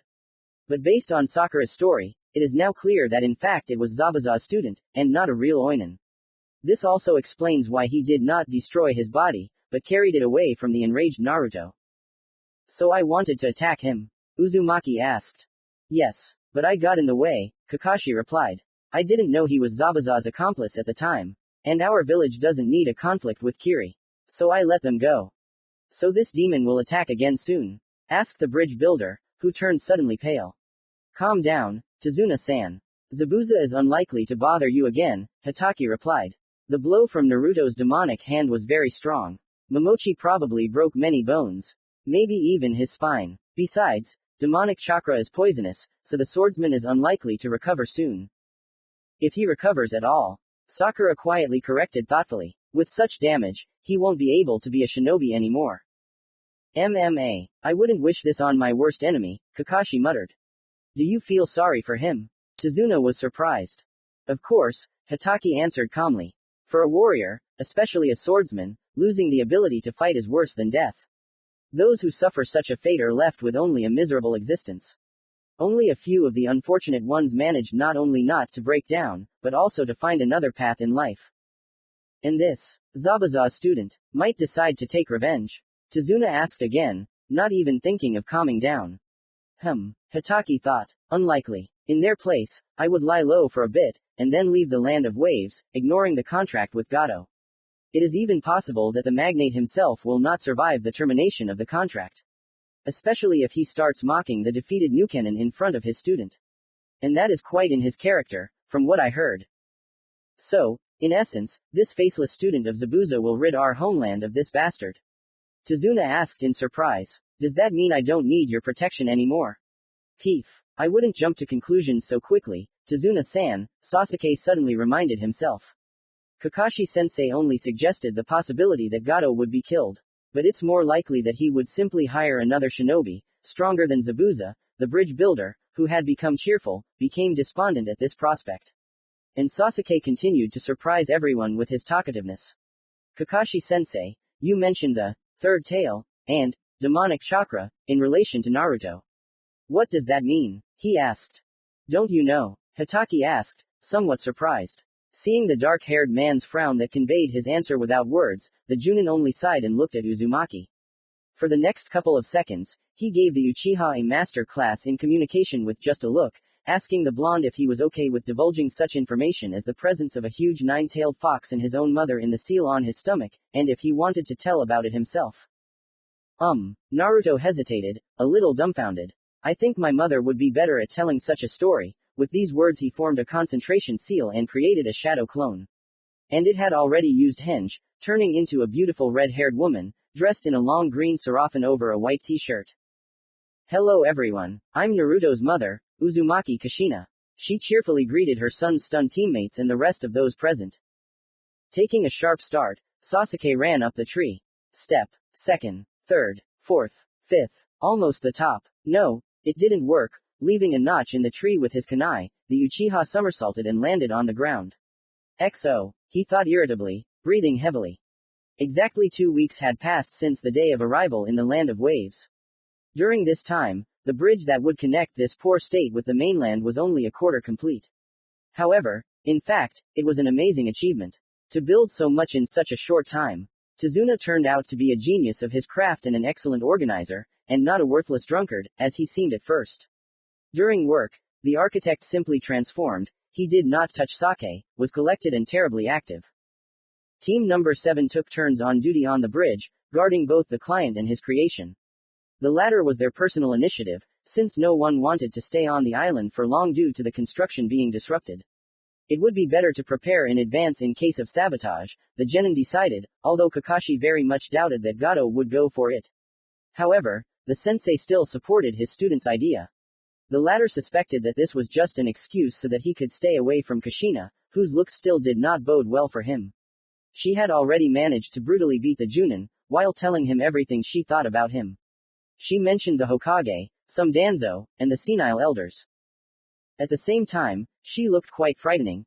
Long, ankle-length hair behind her back was divided into 9 tails, her eyes turned red with slit-like pupils, and the key she spread made you forget how to breathe, move, think. Brr. A terrible feeling. Even Naruto was affected, although he was already accustomed to this. The genin watched the Junin fight with interest. Kakashi ran like a hare, dodging Kushina's earth-shattering blows and the omnipresent golden chains of concentrated chakra. Since he had not yet fully recovered from his chakra exhaustion, he was saved only by a miracle, or Uzumaki felt sorry for him. Naruto and Sakura were delighted and actively rooted for the bloody habanero, and Sasuke finally believed that this peaceful girl in a green dress was once the 4th Hokage's wife and kept him in a tight rein. The former Jinchuriki was now permanently outside the seal. She helped Tsunami around the house and chatted with her for a long time about life, as if trying to talk enough about all those years spent locked up inside her own son. Tazuna's daughter understood this perfectly well, and was not against her help in many hours of conversations on a variety of topics, from gardening to raising children.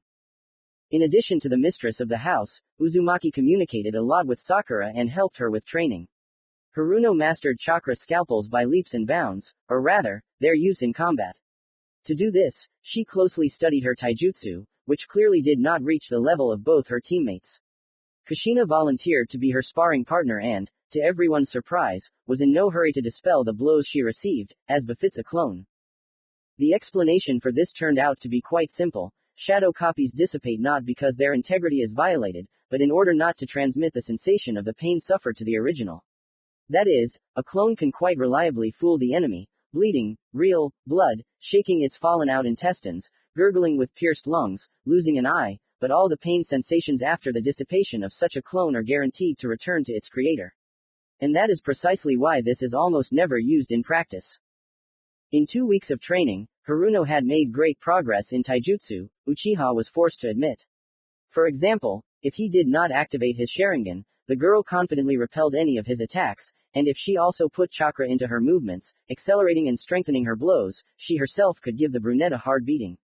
Her chakra control already allowed this, since she had long been able to walk on steep surfaces and on water. Ashura Tomokachi was also an unpleasant surprise. His mother taught him this a couple of months before graduating from the academy. Watching the blonde boy hopping through the branches in front of his happily smiling mother, Sasuke admitted to himself for the first time that he envied Naruto. He wasn't alone, he had friends, his teachers treated him well, and the day before it had turned out that all this time he had a mother. Sealed in his belly along with a huge demon fox, but still there. Sasuke had none of that. He was so fixated on revenge against his older brother that he pushed everyone away, and so he had no friends to train with. His teachers called him a genius, and he was flattered by that, so he didn't approach them with questions that arose, and his parents were sent to the Shinigami by that same older brother. However, Sasuke did not blame everything on the injustice of fate. He understood perfectly well that the clan library probably had scrolls describing tree and water walking training. And the fact that he had not yet familiarized himself with them was only his fault. He relaxed too much, you see. He thought that he was already the strongest genin, and did not even suspect that his teammates were not showing all their skills. Realizing that he was far behind, Sasuke trained like never before, not just pushing himself to the limit, but overcoming his own fatigue and the constant aching pain throughout his body. Sakura, of course, tried to reason with him, warning him about the possibility of irreparable damage to the chakra system, but the Uchiha did not listen to anything. Naruto bragged that he learned to walk on trees and water in a little over a month, so Sasuke was determined to beat this record. The Jinchuriki himself continued to master the wind element all this time. He finally learned how to transform chakra and cut leaves without any problems. Now he was working on increasing the amount of wind chakra, trying to cut through a thick log. And after 2 weeks, he was almost able to do it. True, to achieve such brilliant results, he used the work of about 100 clones. Periodically dispersing, they passed on their experience to the original, and thus the blonde greatly accelerated the learning process. Kakashi-sensei would soon have to teach him C-rank techniques like gust of wind, or wind blades. He might not have mastered this element himself, but thanks to his Sharingan, he should know how to use it perfectly well. And if he still doesn't know, he'll still come up with something, just so as not to incur the wrath of the scarlet-haired demoness. Suddenly, the Uchiha realized that Naruto would use his clones for training again. And that meant that he would become even stronger in a short time, leaving him, Sasuke, far behind. I won't allow it, the brunette growled mentally, and with renewed strength he rushed up the tree. Yes, I did it, he exulted when he finally reached the top. I won't let you get past me, Naruto. Senju. Wah, Haruno yawned infectiously, leaning on the bridge railing. So boring. Sakura-chan. Naruto, who was sitting next to him, called. Your move. The girl lazily glanced at the board with the chips. Without thinking twice, he moved one of them and. I won. Again, she declared, yawning once more. This was already the 7th game of shogi that day, and therefore it was already boring. To Sakura, Naruto still consoled himself with the hope that he would win at least once. The pink-haired girl frankly doubted it. And it wasn't even that Uzumaki. No, Senju, the girl hadn't gotten used to calling him that yet, was stupid. On the contrary, he was smarter than many. He just didn't have the patience to calculate moves several moves ahead. 3 at most. But Sakura, trained by her confrontation with Shikamaru, calculated 7 moves at once. And that's why she won. Maybe we should play again, Naruto suggested. This time I'll pull myself together and I'll definitely win, he declared pompously. Let's do it later, Haruno replied. I'm tired. Do you mind if I sleep a little? It's my turn to be on duty tonight. I want to be well rested. Of course not, Sakura-chan. The blonde replied. Rest. Although I've already told you many times that you shouldn't be on duty. I'm enough with this Kusotere, Sasuke. Please stop calling him that, Haruno asked, frowning slightly. Why can't you two get along? No, I understand that he's an arrogant asshole. But he saved me during the fight with Zabuza's student. That means he might be good. Well, Naruto didn't even know how to answer. Remember the story of the first Hokage and Madara Uchiha, the pink-haired girl continued. They managed to become friends. And their friendship led to the founding of Konoha. I'm sure that you and Sasuke can do something great together too. Naruto thought, looking down at his hands. Could he be friends with the Uchiha? In principle, he could. If he shook all the crap out of his head, he would become a great friend, his intuition told him. That was exactly what the blonde had been doing since the first day of school at the academy, knocking all the arrogance out of the brunette and distracting him from gloomy thoughts. Angry at Naruto after one of his pranks, Sasuke became a little more lively. But after that, he always returned to his shell. What if he betrays our friendship, like Madara did? Senju asked out loud. Well, you'll have a great excuse to spank him, Sakura replied with a smile, taking his hand. Try it, okay, she asked pleadingly, looking into Naruto's blue eyes. He only nodded in response, earning a tight hug and a kiss on the cheek from the pink-haired girl. Thank you, the girl said, settling down more comfortably on the bench. After a second of hesitation, she laid her head on the blonde's leg, blushing slightly. Hey, lovebirds, Tazuna called the teenagers. This caused them to blush in embarrassment and anger and look at him with anger. However, this did not frighten him at all. We are already finished for today. It's time for lunch, he said with a grin. The stomachs of the blondes responded with a synchronous rumble. Getting up from the bench, the teenagers followed the architect, trying not to look at each other. Suddenly, one of the builders called out to the old man, Tazuna-san, wait. You won't believe what I just learned at the market. Don't keep me in suspense, DT. What did you hear? The bridge builder responded. Gato is dead, the man replied. What? The teenagers cried out. They say he was killed by his own shinobi mercenaries, the builder replied. They shook the location of all his money stashes out of him, then slaughtered him like a pig. One of Gato's thugs reported this. Many of their gang scattered in panic. Great news, DT, Tazuna said happily. Come on, guys, let's bring some good news to our house. The path to the architect's house passed through the entire village. At the moment, there was general jubilation. The residents were happy with the good news of their tormentor's death. They set up tables right on the streets, organizing a celebration. The locals may have little food, but for such an occasion they did not mind. Everyone believed that with Gato's death, their lives would soon improve. There was no one in the architect's house except Tsunami and Kushina. Sasuke and Kakashi had not yet returned from the training grounds in the forest, and Inari was most likely crying in his room. The women already knew about Gato's death and were also preparing a celebratory table. Sakura immediately joined them, sending Naruto to get the rest of the team. Senju quickly completed the task and came running back 10 minutes later, with an angry Sasuke on his tail. The blonde had apparently played a joke on him again. The guys immediately sat down at the table under Haruno's disapproving glances. Tazuna, Kakashi and Inari soon joined them. Today is a momentous day. The architect began, deciding to give a toast. Our country has finally gotten rid of Gato. In this regard, I want to thank our dear guests. If you had beaten that demon, that tick would have continued to suck all the juices out of our people. Long live Konoha and its valiant shinobi. The bridge builder proclaimed and drained his cup of sake. Team 7, somewhat taken aback by this praise, followed suit. Luckily, they only had tea in their cups. Even Kakashi, who refused alcohol under Uzumaki Hime's stern gaze, she didn't care that the Junin didn't drink anyway. Kakashi-sensei, what's next? Is our mission over? The Jinchuriki asked. No, Naruto. The mission condition stated. Until the architect Tazuna finishes his bridge, Hataki quoted. So we'll have to wait. That means we'll have more time to train.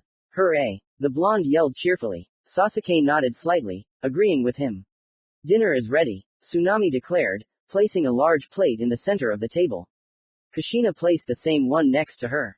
Itadakimasu. Everyone at the table declared in unison, dividing their chopsticks in half. Another 10 days passed. The bridge was almost finished. Only one span and the mainland end of this colossal structure remained unfinished.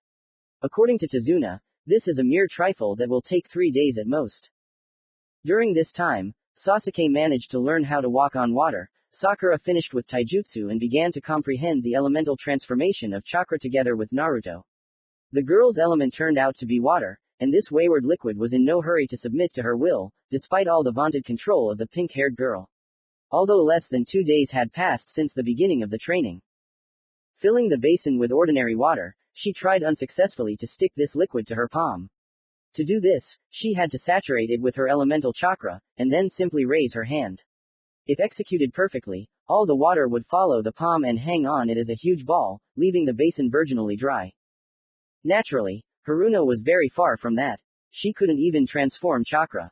And advice didn't help. Although, it's not surprising, since the advisors were Naruto and Kushina, who had completely different elements.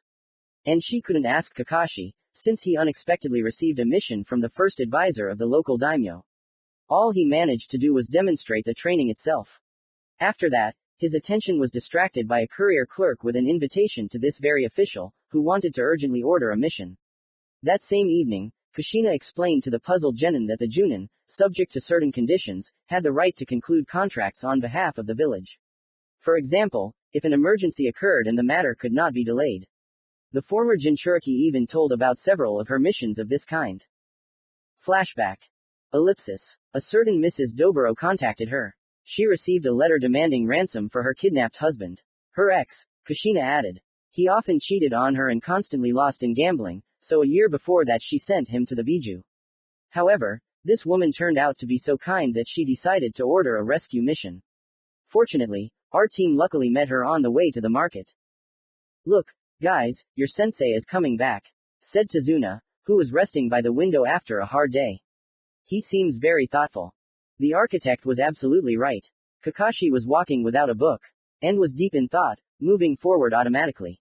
The sight of Hatake not reading was so unusual that his students even fell silent, not daring to distract them from their thoughts. Meanwhile, the Junin entered, sat down at the table with the others, poured himself some tea, took a sip. Kakashi-sensei. Naruto couldn't resist. What did this first advisor want from you? Gato was killed by Zabuza's henchmen, who call themselves the Demon Brothers of the Mist, Hatake replied thoughtfully. The new Kenin tortured the magnate to reveal the location of his hiding places. But apparently, the contents did not satisfy the brothers. Last night, they broke into the first advisor of the local daimyo. According to him, the new Kenin took the entire treasury of the Land of Waves with them. Kakashi-sensei. And what was the treasury doing at the first advisors? Haruno asked. Good question, Sakura-chan, the Junin praised the girl. Mr. Bida claims that the treasurer is currently ill, and so he is temporarily acting as his assistant. The treasury was kept by him for the monthly recount. This is some kind of strange coincidence, Kushina commented. And why count such a large sum in your own office if there is a specially equipped and protected room? That's also a good question, Hatake agreed. But that doesn't concern us. Our task is to find the Demon Brothers and return the treasury of the Land of Waves. But we already have a mission. Who will protect the bridge in Tazuna-san? Sakura asked. However, she immediately realized what the answer would be. Oh, stupid question. Of course we will. What do you mean? You're going to leave us here? Naruto immediately exploded. That's not fair. We want to chase the missing nin too. Save the state treasury. The boy rolled his eyes dreamily. That's so cool. Naruto, be serious, Kushina said sternly. You'll have more missions like this. So don't get involved. We can't leave the bridge unguarded. But this is so boring, Dadbeo. The Jinchuriki did not calm down. Of course, I like training and playing shogi with Sakura-chan, but a real fight is still better. Can we at least visit the local Yakuza who cooperated with Gato? Let's take their base by storm. The blonde asked with a pleading look in his eyes. Calm down, I said. Uzumaki Haim demanded even more sternly. Tomorrow it's Sakura and Sasuke's turn to be on duty at the bridge. So that you don't get bored, tomorrow I'll give you a small lesson in Fuinjutsu. It's high time you started doing something more complicated than food and weapon scrolls. But, Naruto objected, but immediately changed his mind under his mother's kind gaze. Sensei, how are you going to pursue these Nukenin? Haruno asked unexpectedly. They stole the money yesterday. The trail has probably gone cold long ago. How will you know where to look for them? Good question, Sakura-chan. Kakashi smiled with only one eye. I have a summoning for that. The Junin folded several seals and slammed his hand on the table. A ligature of seals immediately snaked across it, a loud bang was heard, and a space half a meter in diameter was filled with smoke. It quickly dissipated and everyone saw a small brown dog in a ninja suit. My Ninken can easily pick up even yesterday's trail and show me the way. Yo, Kakashi, what did you call? The dog suddenly asked, shocking the three genin. They, of course, knew that summons were much more intelligent than regular animals and could talk. But it was one thing to read or hear about it, and quite another to encounter it in person. Hello, Pakun, Hitaki greeted back. I need your help. End of flashback. Ooh, nothing works, Sakura said irritably, once again failing to glue the water to her palm. I used up half the reserve, and it's no use. I heard, brother, came a sudden voice from somewhere behind. This pink chicken spent half of her chakra in an hour and achieved nothing. Yeah, the second voice responded. I don't even understand how such trash survived the meeting with Zabuza-senpai. The girl has a meager reserve, and the boy is so blind that he missed our appearance and allowed us to mine all the bridge supports. And such a nonentity dares to call himself a shinobi. Who are you? Sakura shouted, instantly moving to Tazuna, who was working nearby. The architect wanted to finish the construction as soon as possible, so now everyone was working in 2 shifts with a lunch break. By the way, he was the one walking now, so there were no workers at the construction site. Show yourself. Well, if that's what you want, boomed one of the unknown opponents. At the same second, 2 figures jumped out from behind the railing, connected by an unusual chain. All its links were equipped with small, but sharp, blades. One of the opponents jumped high and appeared directly above Sasuke. Using skillful manipulation of the chain, he tied the chain tightly around the boy, after which he calmly landed 3 steps away from him. For a brief moment, the Nukenin stopped and Sakura managed to examine them. Both wore short black jackets, spotted pants and gas masks that hid the lower half of their faces. The upper half, leaving only the eyes open, was covered by unusual forehead protectors with horns. One had 2, the other 1. Obviously, these were the Mist Demon brothers that the first advisor of the local daimyo had spoken of.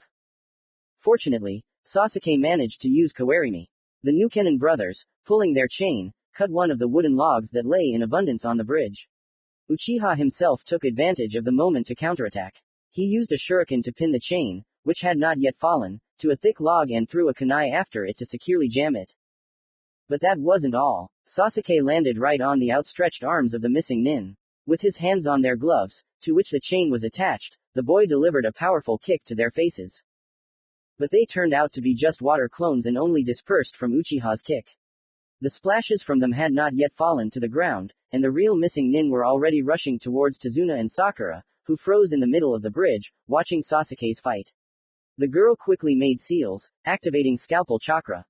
I can't handle 2. Flashed through the edge of her consciousness as the distance to her enemy was reduced to 5 meters. 4, 3, 2. The Nukenin pulled back their clawed hands to strike and exploded in a spray of water as Naruto and his clone landed on them.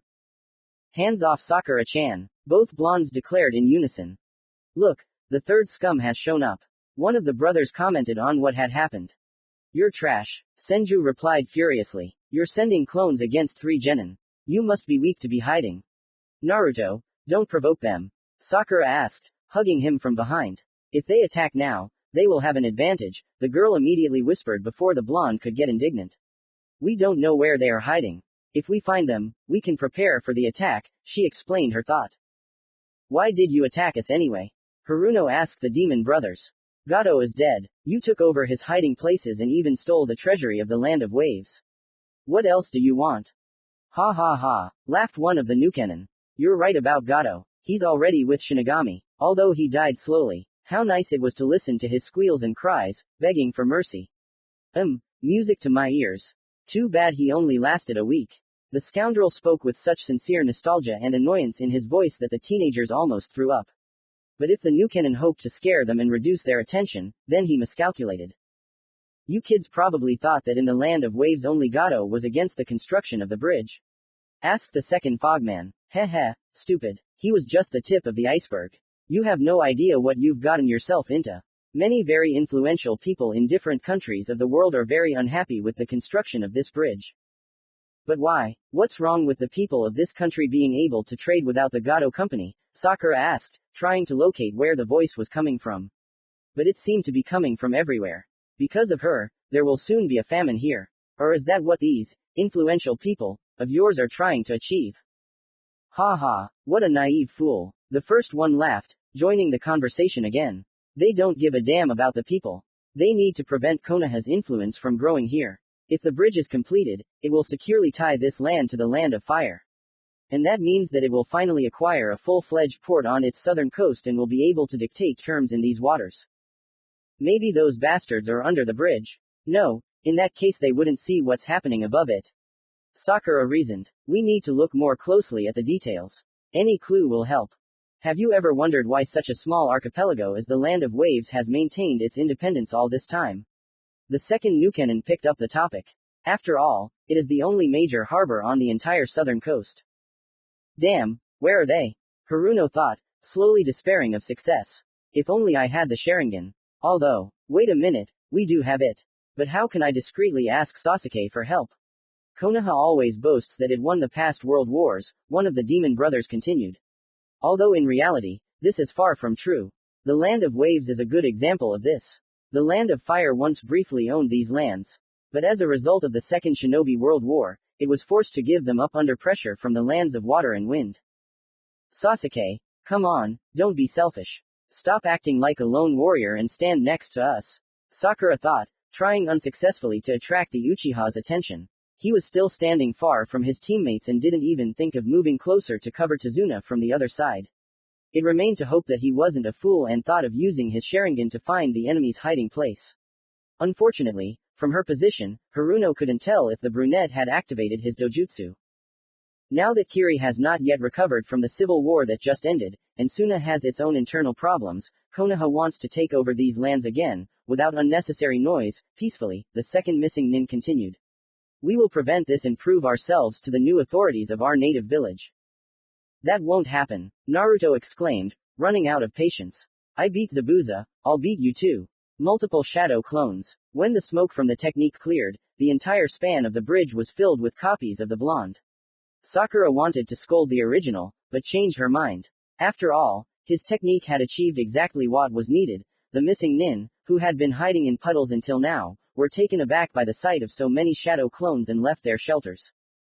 A fight immediately ensued. The demon brothers, acting together, easily dispelled Naruto's shadow copies. There were too many of the latter and they simply interfered with each other. But they distracted attention well, which Sasuke took advantage of. Kato. Great fireball, he shouted, using a fire technique despite the presence of clones at the point of impact. Hey, what the hell are you doing? Naruto was indignant. It hurts. Peef. Uchiha responded, not feeling an ounce of remorse. Boys, don't fight, Sakura demanded. Only by acting as a team can we win. Peef. The brunette expressed his opinion. Come on, I can beat up these bastards myself. The blonde also stubbornly answered. If it weren't for Sasuke, I would have already done it.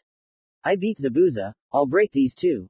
Ha ha ha, suddenly came from the smoke screen that appeared after the fireball.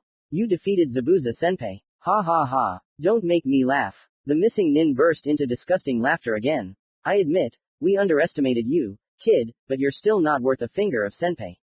And anyway, it's very ugly to take credit for your teacher's achievements. What? I'll kill you now. The Jinchuriki flared up, already ready to release the fox's chakra. Naruto, don't do this. Sakura stopped him, grabbing his hand. Have you forgotten what happened last time? Don't touch the nine tails. Please, it's better to work with Sasuke as a team. You promised to try, she said, reminding him of their conversation. After all, since then, Senju has not made a single attempt to befriend the Uchiha. Okay, I'll try, the Jinchuriki replied, looking into her eyes. Are you ready? He asked, turning to Sasuke. Peef, the brunette replied, which could be translated as, okay. Great, let's give those mist bastards a good beating. Naruto yelled, creating another batch of clones. I'll expose them to attack, and you use your fire ninjutsu. Sakura continues to guard Tazuna-san and covers us with iron. Deal. TCH. Uchiha responded, agreeing with the plan. Sakura only nodded, mechanically adjusting the gift Naruto had given her last year, the bracers with FUNN seals, where she kept kunai and shuriken. Well, that's good, Senju muttered, grinning in anticipation of a good fight. Hurrah! Attack! He shouted cheerfully, sending the clones into battle. The blonde himself did not go to the front ranks, but stayed behind to coordinate the actions of his copies and create new ones, if necessary. This time there were a little fewer clones and they were more controllable, so the missing nin had an even harder time than before. However, they still fought off all the attacks quite easily, helping each other, and even using Naruto's clones as shields from Haruno's projectiles. Sasuke sat on a pile of logs and did not interfere for now, waiting for a convenient moment to attack. Finally, the right moment had arrived. The demon brothers were some distance apart and their chain was not taut. This meant that they would not be able to use it to pull out their partner who had exposed himself to the blow. The Nukenin had already pulled this trick many times and used it quite effectively, cutting down all the clones that came their way with the chain. They had to hurry before the brothers shortened the chain and used this technique again. Kaden. Great fireball, Uchiha shouted loudly as he jumped, warning the Jinchuriki clones of the danger. Hearing him, they quickly dispersed, creating a smoke screen. Unfortunately, in this situation, the latter only got in the way. The genin could not see how the demon brothers created a double water barrier, playfully absorbing all the fire, and then immediately went on the counterattack. Before Sasuke had time to land properly, his arm was engulfed by a water whip from one of the Nukenin. Naruto got it too. The second of the demon brothers simply washed him off the bridge with a powerful stream of water. Sakura almost rushed after him, but pulled herself back in time. The sea was calm and therefore the blonde was unlikely to drown. But Sasuke needed help. The missing nin was clearly going to pull the captured Uchiha to himself. Haruno began throwing iron at the fog nin, preventing him from fulfilling his desire. But the second missing nin was free. He responded to the hail of iron with a volley of water bullets. Theoretically, they could pierce a shinobi's body right through. So Sakura had to stop throwing kunai and focus on dodging the liquid projectiles flying at her. Fortunately, the fogman clearly could not boast of the title of Sweden Master, and the bullets did not fly so fast. And they could not seriously injure. The blows from a couple of water bullets that hit the girl were quite sensitive, but in the future they threatened only terrible bruises. However, this was enough for the pink-haired girl. The first water projectile in the stomach knocked the wind out of her, and the second in the shoulder almost broke her bone and turned the girl 360 degrees around the axis, forcing her to fall on her outstretched hands. The Nukenin did not hesitate. Having disconnected the chain from his glove, he quickly rushed forward to finish off the wounded girl. In response, the girl began to quickly fold seals, activating scalpel chakra. But she was catastrophically late. Help came from an unexpected place. Sasuke, still grabbed by the water whip and playing tug of war with his opponent, was distracted for a second to help his teammate, throwing a kunai. The fog man easily dodged. But it still gave Sakura enough time to finish forming the seals and immediately even the score by cutting the muscle, vessel and nerve in the missing nin's arm. It immediately hung limply, and the demon himself screamed terribly from the sharp pain. However, he still managed to dodge the pink-haired girl's next blow. Sasuke, meanwhile, could not boast of the same success. On the contrary, the second missing nin, taking advantage of the momentary distraction of his attention, pulled harder than usual and still managed to tear the boy away from the bridge. Moreover, together with pieces of the wooden flooring to which the Uchiha was attached with the help of chakra. If it weren't for the Sharingan, Sasuke would have received a strong punch to the stomach while flying. But he was able to dodge and even counterattack, kicking and trying to wrap the water whip around its creator. Tom had to quickly cancel the technique and break the distance. Sakura's opponent followed suit. Apparently, he couldn't do anything against the Kunoichi's scalpel chakras. Even the gauntlet he could theoretically use to defend himself was on his injured hand. It looks like we seriously underestimated you guys, the wounded Nukenin admitted. Although, that boastful blonde guy really turned out to be a weakling. Apparently, he drowned in the sea, the second one laughed. No, Naruto said cheerfully, suddenly appearing from behind the bridge railing. I collected your mines. He took out an impressive stack of explosive tags from the seal and hid them back. Thank you for such a wonderful gift to the poor orphan. Your explosive tags are, of course, worse than mine, but a spare never hurts, as my dear mother likes to say. Like a true Uzumaki, Kushina was a very provident woman. Oh, And here she is. And she even invited all the locals. Haruno and Uchiha immediately looked behind them. From the land of waves, a crowd of people was indeed running across the bridge, armed with harpoons, spears, clubs, and crossbows. They were led by Kushina in the uniform of a Konoha Jonin, with Inari running next to her, wearing a bowler hat on his head for some reason. Having noticed the former Jinchuriki, the Nukenin were visibly alarmed. Apparently, they thought that Kakashi was the only high-ranking shinobi on the team. And this is understandable. Uzumaki always wore a green dress and a white blouse, so it is not surprising that she was mistaken for an ordinary city girl who came to visit her friend. Another thing is that she was strongly emitting chakra. But, most likely, the demon brothers could not boast of good sensory skills. Having quickly made the only correct decision, the Nukenin tried to run. Hey, where are you going? We're not done yet. Naruto was indignant to the depths of his soul, rushing after them. Kakashi-sensei, the blonde asked in surprise when the demon brothers found themselves in a strong grip of the Junin who jumped out of nowhere. Hello, guys, the silver-haired man greeted the students. I see you haven't been bored in my absence, he continued, giving them his signature, I smile. You did great. Well done. Hitaki praised and disappeared into the Shunshin, taking both missing nin with him. Hey, that's not fair, Senju said loudly, indignantly, when he realized what had happened. Calm down, Naruto, Kushina said to her son as she approached. Remember, Kakashi's mission was to find and capture these missing nin. More precisely, their heads. At the last words, the blondes turned a little green. That is, Sakura began uncertainly. Sensei will kill them now and cut off their heads. But can't they be handed over to the customer alive? Unfortunately, no, Uzumaki replied. Lord Bida clearly stated in the contract that he wanted the heads of the demon brothers. I hope Kakashi will interrogate them before executing them. Otherwise, this whole situation seems suspicious to me. The theft of the treasury, the mission, the attempt to blow up the bridge, the pirate raid on the city. Fought. Naruto immediately flared up. What raid? The pirates who had previously served Gato wanted to attack the city, Kushina answered patiently, despite being interrupted. Inari-kun found out about it and hurried to warn the neighbors. At first they just wanted to lock themselves in their houses, but later they finally found the courage to fight back. Well, we couldn't really let Inari fight the pirates alone, Gichi's grandfather, Tazuna's peer and friend, commented sheepishly on the woman's words. Yes, Inari-kun is a real hero. Kushina confirmed, flashing a smile and ruffling the boy's hair, he had already taken off his helmet.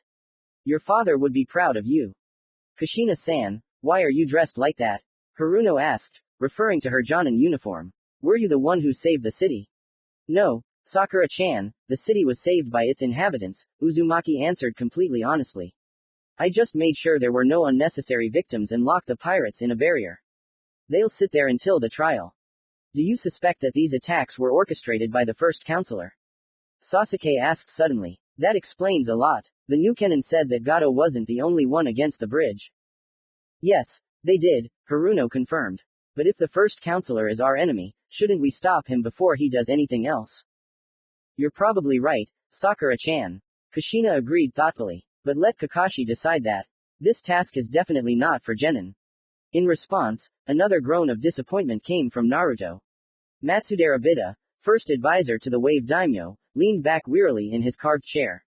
In front of him stood the heads of the Mist Demon brothers and their hunter, Hitaki Kakashi. The Leaf Jonin did not show it, but the old official's intuition told him that the silver-haired man knew everything. I underestimated you, Bida admitted honestly. Have you decided to confess? Hitaki asked after a moment of thought. What's the point of denying everything?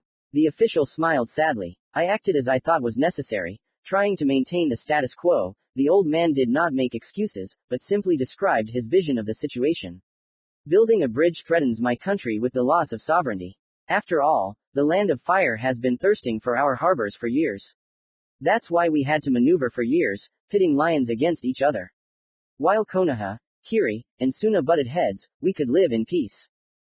But the land of waves benefits from joining. Kakashi calmly objected. Trade will flourish, and the treasury will receive more revenue. The expansion of the port will create jobs for people. All this is wonderful, young man. I would be happy to see such a flourishing of my homeland. The old man's eyes confirmed his words. There was no treachery in them, only weariness and sadness. But, as a loyal vassal, I am obliged to observe the interests of my liege. And student. Now he is daimyo, but in the event of the annexation of the waves, the daimyo of fire may consider him superfluous. Of course, it would be possible to agree. Nicely, Bida said the last word with noticeable sarcasm. However, now all this is not important. Are you giving up? Hitaki asked, somewhat surprised. Yes, the advisor replied.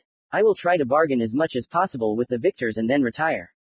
I think Mutsuhito is old enough to personally handle the clan's affairs. I see, the Jonin answered thoughtfully. In that case, I wish you luck, Hitaki said, after which he disappeared into the Shunshin. 2 days later, the bridge was finally completed. Team 7, seen off by the entire city, departed for home, and Tazuna named his creation, the Great Bridge of Courage and Hope. Arch 3. Exam. Commentary on Arc 3. Exam moved the July 22 excerpt here. Danzo-sama, the lone shinobi in a raccoon mask called out to the elder, kneeling in the middle of the cross-shaped bridge, the heart of the root of Anbu. Titmouse has returned from the mission and sent a report, he reported emotionlessly, placing the scroll right on the deck.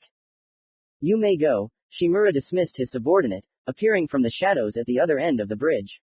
The raccoon immediately did a backflip, disappearing under the bridge. Only after making sure with his sensors that he had left did Danzo approach the scroll, tapping his cane as he walked. He used it to elusively pick up a report from a certain Sinitsa. Or a certain one. Shimura read the report. Then he reread it, and only then did he begin to develop his own attitude toward the facts presented in it, examining each of them in turn. Kushina is sealed inside her son. There's an 85% chance that it really is her. Oddly enough, this information didn't bother the head of Root at all. He personally had nothing to do with the fact that Naruto's childhood was not the happiest. Hiruzen strictly forbade him to interfere in any way with the Jinchuriki's upbringing. The main thing was to inform Uzumaki herself of this fact. However, it was still useless, since the red-haired girl never trusted him. Although it would have been worth it. After all, he had a pretty good business relationship with Mito. Shodai's wife helped him a lot after the second's death. At first, she was the one who handled all the village's shadow operations, until she handed over her unofficial post to him. Unfortunately, after Uzushio's death, the first Jinchuriki of the Kyuubi no longer trusted Shimura so much and, apparently, passed on her mistrust to her successor. The team was attacked by one of the 7 swordsmen of the mist, Momochi Zabuza. When trying to use the fox's power, the Jinchuriki almost lost control of it. This news was already causing concern. After all, if every time the Biju's chakra was used, the Jinchuriki lost his mind. Suna's problems with Shukaku would seem like a piece of cake. However, everything may not be so bad. After all, Kushina was sealed inside the seal to restrain the fox and make it easier to use his chakra. This time, the demon caught the red-haired girl by surprise, unexpectedly waking up after 12 years of sleep. But it is better to be on the safe side and not let Naruto train control of the Biju's power within the village. I think Hiruzen will agree with me on this matter. The Jinchuriki knows about his father's true origins and considers himself a Senju, not an Uzumaki. He dreams of restoring both clans. Danzo winced mentally, recalling these lines. He had been fighting the clans for many years, both inside Konoha and outside of it, and used every opportunity to weaken them. The extermination of the Senju, the massacre of the Uchiha and much more were on his conscience. However, he did not have the latter. After all, he lived and acted relying solely on reason. And conscience, as we know, is still a feeling. The founding clans were too influential and could easily organize a rebellion. Therefore, Shimura decided to launch a preemptive strike. Hiruzen often reproached him for overdoing it and seriously weakening the village. The Senju were first-class medics and masters of Suiden and Doden. And the Uchiha, thanks to the Sharingan and powerful Kaden techniques, terrified Konoha's enemies. Shimura always reminded that the key word here is, were. Both clans had seriously weakened during the existence of the village. The Senju had lost their Mokuden and only a few of them became real shinobi, most preferred to treat the wounded. The Uchiha had a similar problem, few of them could activate the Sharingan, and even fewer achieved 3 tomo. But despite these facts, the founding clans had terrible arrogance and actively influenced the village's politics. Therefore, Danzo considered their elimination a small price to pay for Konoha's internal peace. And now he is told that the Jinchuriki dreams of restoring the Uzumaki and Senju clans. At the same time, of the Kekkei Genkei, he only has their famous physical strength, endurance and frantic regeneration. He does not have the amazing talent for FUNN, like Uzumaki, and even his elements are wind and, perhaps, lightning, and not the water and earth characteristic of the real Senju. In general, the surname Namikaze would suit him better. With his reserves, you need to create real wind tsunamis or powerful hurricanes. However, let the child amuse himself. Danzo did not see any particular problems in the unexpected desire of the Jinchuriki to revive the clans of the ancestors. On the contrary, it gives a lot of opportunities to influence him. But it is still worth trying to convince the blonde. Explain the uselessness and even harmfulness of dividing into clans in the village. Look, in Kumo there are none and their military power is always at its best. In addition, they managed to quite convincingly prove that it is possible to preserve the Kekkei Genkai without this social archaism. The Jinchuriki doesn't have much trust in Sarutobi and the rest of the village's leadership, but dreams of becoming Hokage to continue the work of his great-grandfathers and father. Now that was simply wonderful news. Surely, it was Kushina's merit. She had always been somewhat wary of Hiruzen and the Sarutobi clan as a whole. Danzo regretted very much that he could not deal with the jumping monkeys, as he had with the Senju and the Uchiha. He was already sick of this clan. But there were too many obstacles to their quick destruction. Firstly, the other clans were very wary after the massacre of the Uchiha and would not approve of a repeat of such a thing. Secondly, the Sarutobi had integrated so much into the administrative apparatus of the village that it would be impossible to eliminate them painlessly. Therefore, the only way out was the physical elimination of Hiruzen, who was too loyal to his own clan. And Orochimaru promised to help him with this. The White Snake had a big grudge against his teacher and after some persuasion agreed to attack Konoha, simulating a burning desire to destroy it. True, for his help he demanded a very high price, the last Uchiha. And Shimura agreed. There were several reasons. First, as with Naruto, Hiruzen did not allow Root to be involved in raising the Uchiha. Because of this, Sasuke was quite weak, if you remember what successes Itachi showed at his age. He seemed like a genius only against the background of his peers. Second, 17 bastards of the Uchiha had been growing up in different villages of the Land of Fire for several years. After the famous massacre, Danzo's medics collected not only the Sharingans from the dead, but also the gonads. This allowed them to fertilize almost 36 eggs in the laboratory and inject some of them into surrogate mothers. Shimura was going to later legalize them and use Sasuke as a trainer, but because of Orochimaru, he will now have to come up with something else. Maybe Kakashi will be useful again.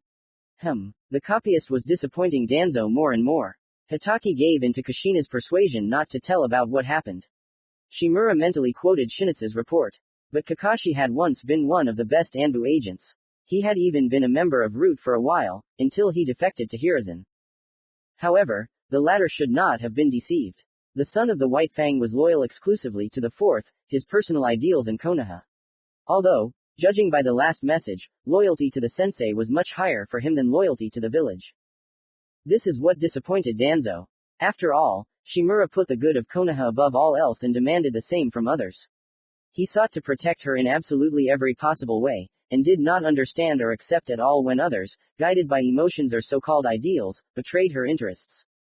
No, Hitaki can't be allowed near the bastards. In all fairness, he should be removed from the Jinchuriki as well.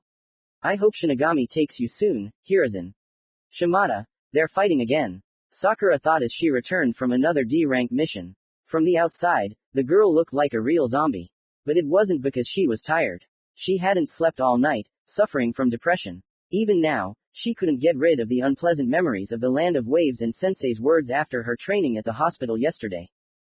Almost a month had passed since that momentous mission in the Land of Waves, which started as AC rank and ended as a full-fledged A rank. The guys didn't waste time and went on missions and training every day. Naruto has managed to make great progress in aerial techniques, and even barriers, which his mother taught him, have already begun to work for him. However, this is not so surprising if you remember how many clones he uses at the same time. Sasuke was doing who knows what and how. He still refused to organize joint training, no matter how Sakura tried to persuade him. Although, in principle, one could assume that Uchiha was busy developing his Sharingan according to a terribly secret methodology. But there were obviously no results, since the brunette had been constantly angry lately, and only one Tomo was still black in his eyes. Probably, because of this, all these skirmishes with Naruto and stupid competitions during missions occurred. Sakura herself had hardly progressed in her training. No, She was doing well with her geninjutsu, sensei praised her rapid progress. But in other areas she was deaf. The water element did not want to obey at all, and in taijutsu it is impossible to achieve significant results very quickly, it is always long and difficult work on your body. Last night, she couldn't stand it any longer and told sensei about her problems. But he just laughed, saying that she was asking too much of herself. After all, some shinobi learn elemental transformation for several years. To use it, you need an impressive supply of chakra, and Sakura had very little of it unless you compare it to other clanless, who have even less. In the end, he advised her not to waste time on nonsense and focus on what she does best, i.e. medicine. And definitely forget about direct confrontations with the enemy during missions. Her job is to conserve chakra and heal her teammates after the battle, at most, to cover them with iron. In extreme cases, when there are too many enemies and no one to cover her, she can defend herself with scalpel chakras. Sakura tried to object, citing Tsunade as an example. But sensei disagreed with her again, reminding her in a stern tone that the great Kunoichi was a Senjuheim. The members of this clan, as well as the Uzumaki, were famous for their enormous chakra reserves. Haruno was a little offended by the teacher, but was forced to admit that he was right. This almost made her burst into tears right there in the hospital, but she still managed to hold back. But in the park, on their bench with Naruto, she gave vent to her feelings and burst into tears. After all, sensei's words were a serious blow to her dream, to surpass Tsunade Senju. It was bitter to realize that she had too little chance of achieving this. In addition, her other dream, to help Naruto become Hokage, was in doubt. Sakura's heart began to fear that she would soon fall so far behind her best friend that she would become a burden. Haruno never returned home, spending the whole night on a park bench. She fell asleep there, but was still tormented by nightmares. In the morning, the girl was almost late for training and simply performed terribly on the mission. She told the boys that she had not slept well, and they left her alone. Oddly enough, this even upset Sakura, as it indirectly confirmed her fears. After all, it turned out that their stupid rivalry with Sasuke was more important to Naruto than the state of his best friend. The girl looked at the boys who were walking a little ahead and were enthusiastically arguing about who was cooler. More precisely, Naruto was talking, listing all those moments today when he had outdone the brunette, and the Uchiha had just pooped, succinctly expressing all his thoughts about Senju's bragging. They're arguing again, and Kakashi-sensei isn't interfering for some reason. By the way, where is he? Sakura only now noticed that the Junin mentor was nowhere to be seen. Most likely, he had left again, tired of his wayward subordinates, whose team spirit had been approaching zero lately. With such thoughts, the girl sadly hung her head again and did not see how Sasuke also left their company. Naruto, left alone with Sakura, rejoiced internally and somewhat veiledly invited her on a date. But the girl was so absorbed in herself that she simply did not pay attention, letting all the blonde's words pass her ears and consciousness. Desperate to get her attention, Senju himself plunged into the abyss of melancholy and hopelessness. True, not for long. The first thing Sakura heard when she finally returned to the world was a loud, indignant cry from some kids. What? But you promised to play ninja with us. Why would a ninja play ninja? The pink-haired girl asked automatically. Silence answered her. Only after a minute of stupid silence, the Jinchuriki found something to say. Ah, this is Konohamaru, the blonde introduced his little friend for some reason. I sometimes train him, but I make it look like we're just playing. Here, he spoke not very confidently, so it's not surprising that Haruno didn't really believe him. Hey, who is this? Asked the dear grandson of the third Hokage. But then he came to some conclusion himself and made a knowingly cunning face, looking at the blonde. You're a good boy. Senju stared at the little one in confusion. She's yours, right? He asked, showing his little finger. Yeah. Sakura knew perfectly well what this gesture meant. She immediately blushed deeply, because she was considered Naruto's girlfriend. The blonde himself was also embarrassed. Konohamaru received the most eloquent answer to his question. Congratulations. Although I thought you had better taste. It seemed to me that you preferred beautiful girls. At these words Sakura's eye twitched. For example, like this one. The little brat used some technique and turned into a completely naked girl with magnificent forms. How do you like it, Commander? Have I learned your lessons well? Lessons. Naruto taught him this perverted technique. I'll kill you. Flashed through Haruno's depression-ridden mind. Overwhelmed by rage, she delivered a powerful punch to the jaw of the Jinchuriki standing next to her, sending him flying across the street, straight into a strong fence. How dare you! Konohamaru exclaimed, rushing towards his beloved brother. No, Commander, don't die, he shouted, shaking the blonde who was floating from the blow. I was wrong. You can't be his girlfriend. You're ugly, ugly, ugly. As expected, the dear grandson was immediately met with just retribution in the form of Sakura's fist. Having given the little brat a hearty punch, but not as hard as she would have liked, Haruno proudly raised her head and walked towards her home. Konohamaru should have calmed down at that, but apparently the pink-haired girl accidentally knocked out the last of his brains. It hurts so much. Damn, that thick-headed ugly thing. This is a man in disguise. Commander. Luckily for Konohamaru, Naruto had recovered in time. He grabbed the respected grandson by the hand and ran down the street at full speed, saving the little brat from Haruno's just retribution. But they didn't run far. Konohamaru had an amazing talent for finding adventures for his ass, or rather, he created them for himself with his behavior. And now he had just run around the corner when he crashed into an unfamiliar shinobi. And with a Suna forehead protector on his head, too. Hey, that hurts, the Cenobite said. He was dressed in a black jumpsuit and had some sort of long bandaged object on his back. His face was decorated with wedge-shaped purple patterns. That hurts, brat, okay, he said, lifting the boy by the chest with one hand. Hey, fatso, let him go. Naruto shouted. Let's play a little while before the boss comes, said the decorated Cenobite, turning to the girl standing next to him. She had wheat-colored hair, pulled into 4 buns at the back of her head. She carried a huge fan on her back, which suggested that she used futon techniques. Oh, you, Naruto growled, rushing forward. The Suna man only twitched his finger in response, trying to tie a chakra thread to the blonde's leg. The Senju easily dodged and instantly accelerated, becoming almost invisible. The next moment, the Suna man was thrown back by a powerful blow to the jaw.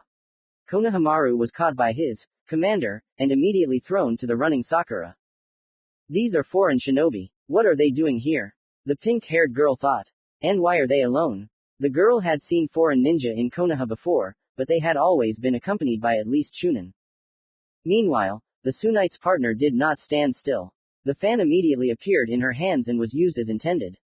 Naruto was blown away by a powerful gust of wind. However, she almost got it too. Sasuke appeared from nowhere and launched the great fireball at the girl. She barely managed to dodge and landed next to her defeated partner. Get out, Uchiha ordered them. And you make us, declared the Cenobite who had risen. He took off his bandaged something, preparing to use it in battle. Are you going to use Karasu? His blonde partner asked incredulously. Kankuro, stop it, another Suna member said quietly, appearing upside down on a branch of a nearby tree. He was a short guy, the same age as Team 7. He had dark red hair and a blood-colored tattoo above his right eye in the shape of the kanji for love. The stranger carried a huge pumpkin on his back. You're a disgrace to our village. When did he manage to do that? Sasuke asked himself. He's as good at hiding as Kakashi. You got too carried away by the fight. What a shame, the tattooed pumpkin bearer continued. We didn't come to the Hidden Leaf village for this. Listen, Gaara, they started it. The one they called Kankuro tried to justify himself with undisguised fear in his voice. Shut up, the tattooed man replied, still quietly and emotionlessly. Or I'll kill you. Oh okay, I apologize, Kankuro immediately backed down. I'm sorry too, I'm so sorry. Their partner followed suit. She was obviously afraid of this Gaara too. So this is their commander. Sasuke thought. He has strange eyes. My apologies, the pumpkin bearer said to Uchiha. He's strong. He was able to use such a powerful fire technique. He thought, using Shunshin. It seems we're too early. But, that's no reason to pick a fight. He said, landing between his teammates.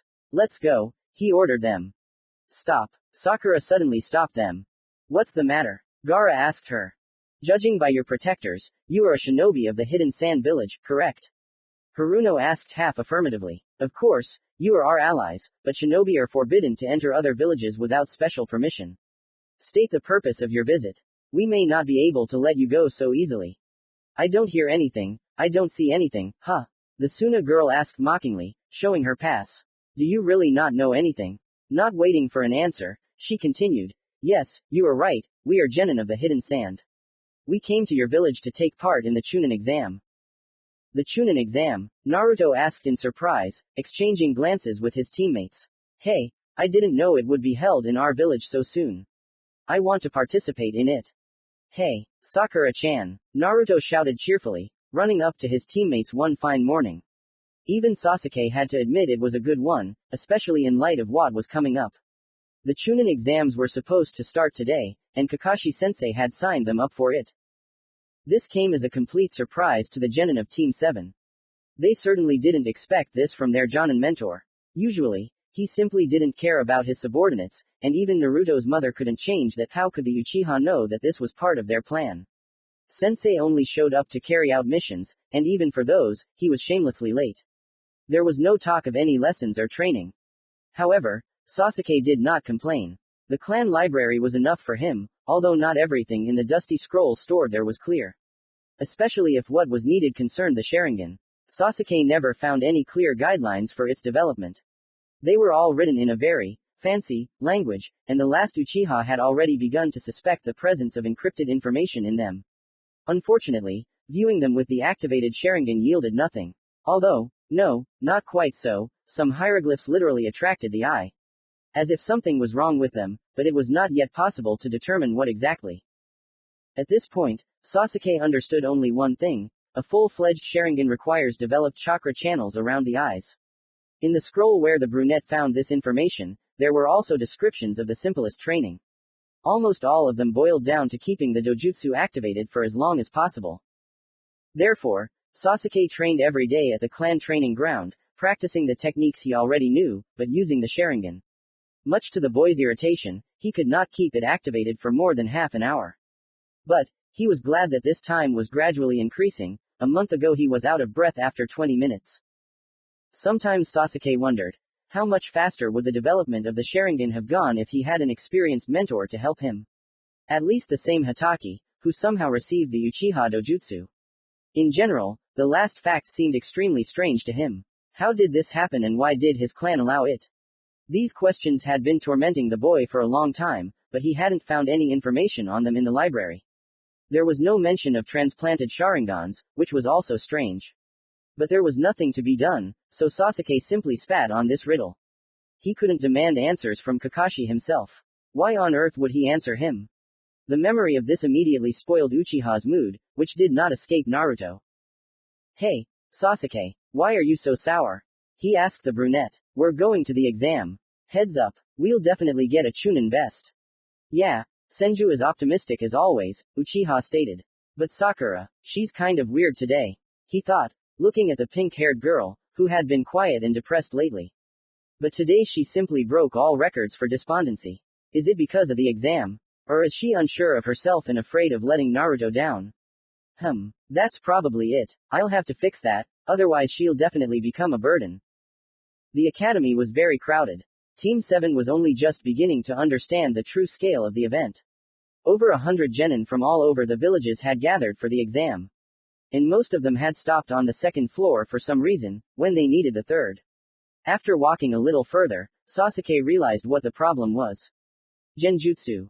In front of the door of an ordinary storage room stood two men in Konoha protectors. Judging by the lack of a uniform vest, they were genin, but it was quite possible that they were actually Chunin in disguise. At the moment, they were successfully blocking the path of unsuspecting simpletons. They even beat up one of them and were now hanging ramen on their ears, telling them what a terrible ordeal awaited everyone. Allegedly, they were doing everyone a favor by weeding out weaklings in advance. Well, from one point of view, it was true. Genjutsu would surely fool the idiots who weren't prepared for the exam. The forms said that being late would be disqualified. So it was quite possible that all 30 idiots crowded in front of the storeroom would actually fail the exam. However, this was not to Sasuke's advantage. If he understood correctly, the exam organizers needed to weed out as many losers as possible. Therefore, it was worth saving this flock of sheep. They would serve as excellent meat to keep the examiners too busy. Besides, this was a great opportunity to boost someone's self-esteem. Actually, I agree with you, Sasuke interrupted one of the fake genin. But let me through, and remove your genjutsu from this room. I need to get to the third floor. Puzzled whispers were heard from all sides. Even Naruto stared at the Uchiha in surprise, not understanding what he was talking about. Apparently, he was still as bad at genjutsu as he was during his time at the academy. Iruka had said back then that it was because he was overly biased towards physical energy. After all, to counter genjutsu, you need to have good control over the chakra inside your body. The blonde Jinchuriki always had problems with that. Apparently, even the ability to walk on trees and water didn't fix it. Ah, so you noticed, the second, genin, drawled Sakura. Sasuke suddenly called the girl. She looked up at him in bewilderment. You figured them out first, am I right? What? The pink-haired girl asked in surprise. You have the best analytical skills and knowledge of genjutsu in our team, Uchiha explained patiently. At first, she still stared at him in bewilderment, but then she finally understood and smiled gratefully. Of course I figured it out, and I did a long time ago. She declared, looking confidently at the genins in front of her. Because this is the second floor. Not bad. But genjutsu, one of the genin began, preparing to accelerate. That's not all. He finished, already raising his leg to strike. Sasuke wanted to block him with his own attack, but suddenly they both found themselves in the grip of the same loser they had beaten earlier. Uchiha didn't even see how it happened, he was moving so fast. Hey, one of the guys suddenly said indignantly. A Hyuga, judging by his eyes. What about the plan? You yourself said that it's better for us not to attract attention to ourselves. Well, the loser said, somewhat embarrassed, for some reason looking at Sakura. Yes, he likes her.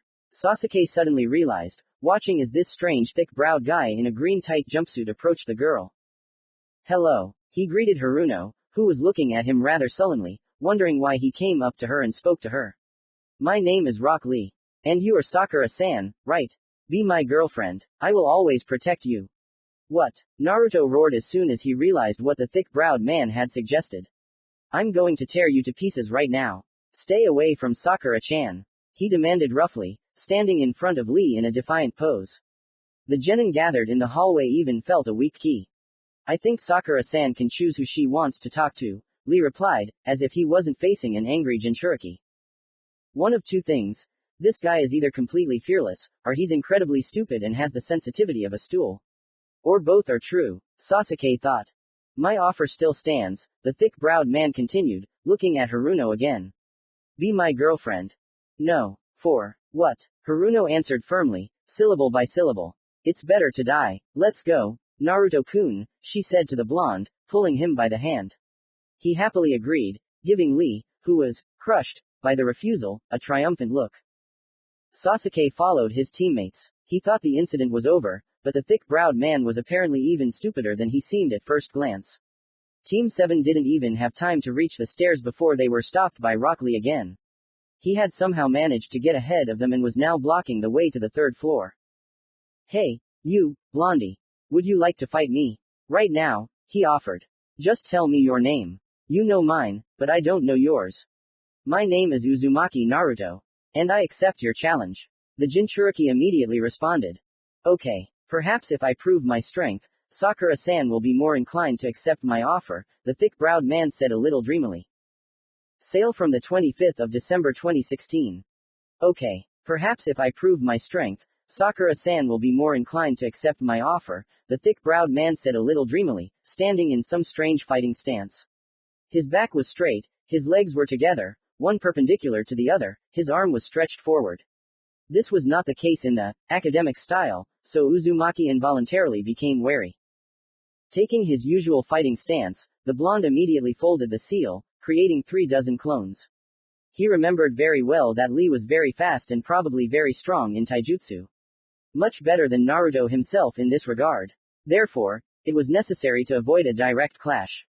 Thickbrow was a little surprised by the appearance of so many copies of the enemy, and Naruto decided to take advantage of his confusion. A third of the clones suddenly rushed forward and attacked. However, Lee easily withstood their combined onslaught and easily scattered the attackers. They dispersed, but were immediately replaced by new ones.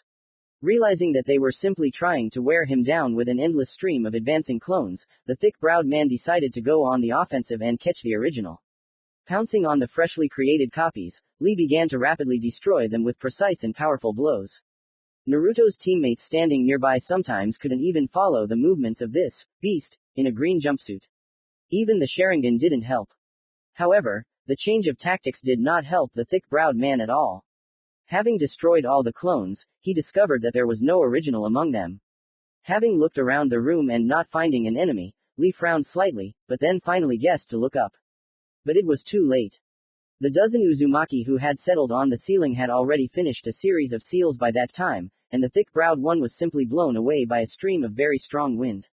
Naruto had not yet mastered the great gust of wind, but the combination of unfinished techniques fully compensated for the lack of power. Despite the fact that Lee was literally pressed into the wall, he clearly wasn't going to calm down.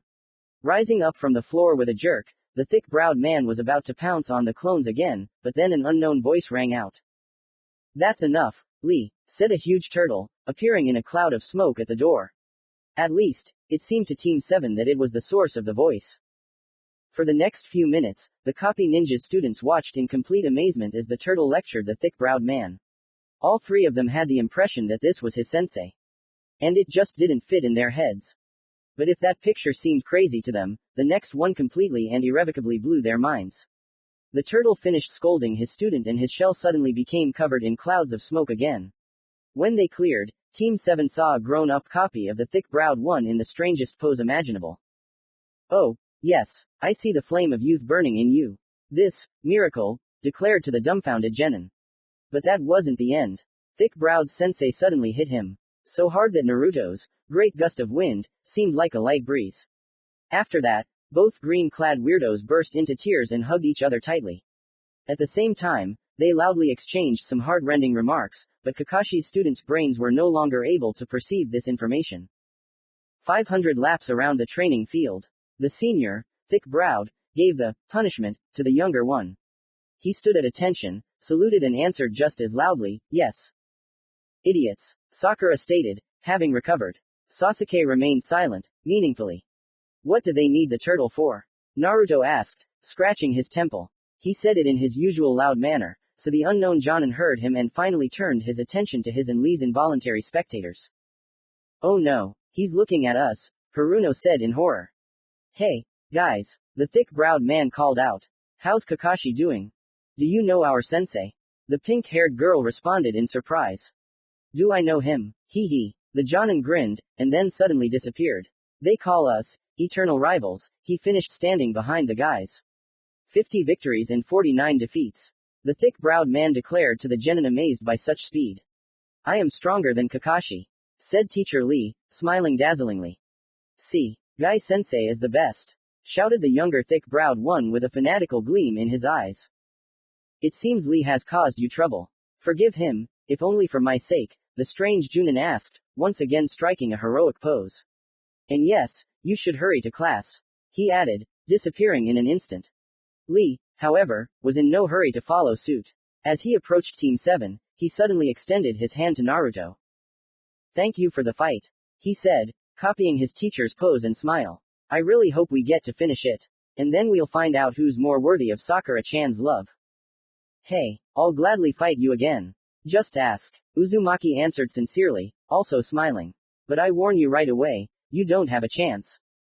"We'll see," the thick-browed man replied, then turned to Sasuke.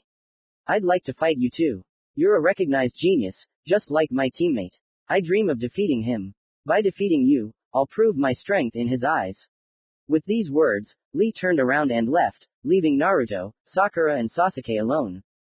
"Wow," Uzumaki breathed out in surprise. "Wow," Haruno agreed with him.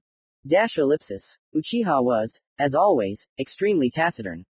The trio had just entered the 301st room and saw a whole crowd of shinobi of different ages. It was hard to believe that they were all genin. After all, most of them were much older than expected. The 12-year-old members of Team 7 couldn't help but feel extremely uncomfortable. Especially after everyone turned their heads towards them and gave them sullen and hostile looks. "Sasuke-kun, you're late," Ino shouted, hanging on the Uchiha's neck from behind. She did it for the purpose of teasing, and not out of sudden fiery love, judging by her sarcastic smile. "Seriously, guys, your sensei is a bad influence on you." "Well, it's his job to teach us his habits. Both good and bad," Haruno answered, spreading her hands. "I bet your sensei is a bad influence on you too." In response to this, Team 10 silently looked at each other, and then laughed loudly. "Ha ha ha. Well, Sakura, You said it, Yamanaka answered, holding her stomach from laughter. If we follow your logic, then in a couple of years we will become inveterate smokers. Our sensei never parts with his cigarettes, Shikamaru explained to his puzzled friends. He's always smoking some kind of crap. Well, you can't call the Sarutobi clan's tobacco crap, said Kiba, who appeared out of nowhere. I heard that it's the best in the world. But the smell is disgusting, you can't argue with that. By the way, hello guys. Hello, Hinata greeted, holding on to Inazuki's back. Shy as always, Shino, who was standing behind her, only nodded slightly, joining his comrades. Ah, are you here too? Nara either asked or stated. Yeah, apparently, only 9 newcomers are allowed to take the exam this year, Kiba answered. The rest are being cautious. Weaklings. Hey, you there. Behave yourself, someone suddenly said from behind. It was a guy who looked to be 17 or 18 years old, with gray hair and big round glasses. If you wanted, you could mistake him for Kakashi's younger brother. Kabuto-sensei, Haruno screamed deafeningly, and immediately threw herself on his neck. Comment to sale from December 25, 2016. I decided to make a small production for the new year. Yes, I haven't posted updates to this fanfic for a long time, concentrating on HP and Pokemon. But now I'll try to do the opposite. Naruto is going really well for me. And I have an idea for this fanfic, for the implementation of which I need to get to the 3rd round of the exam as soon as possible. P.S. I hope I was the first to come up with such a gimmick as Sakura as Kabuto's student. I don't think I've seen it anywhere else.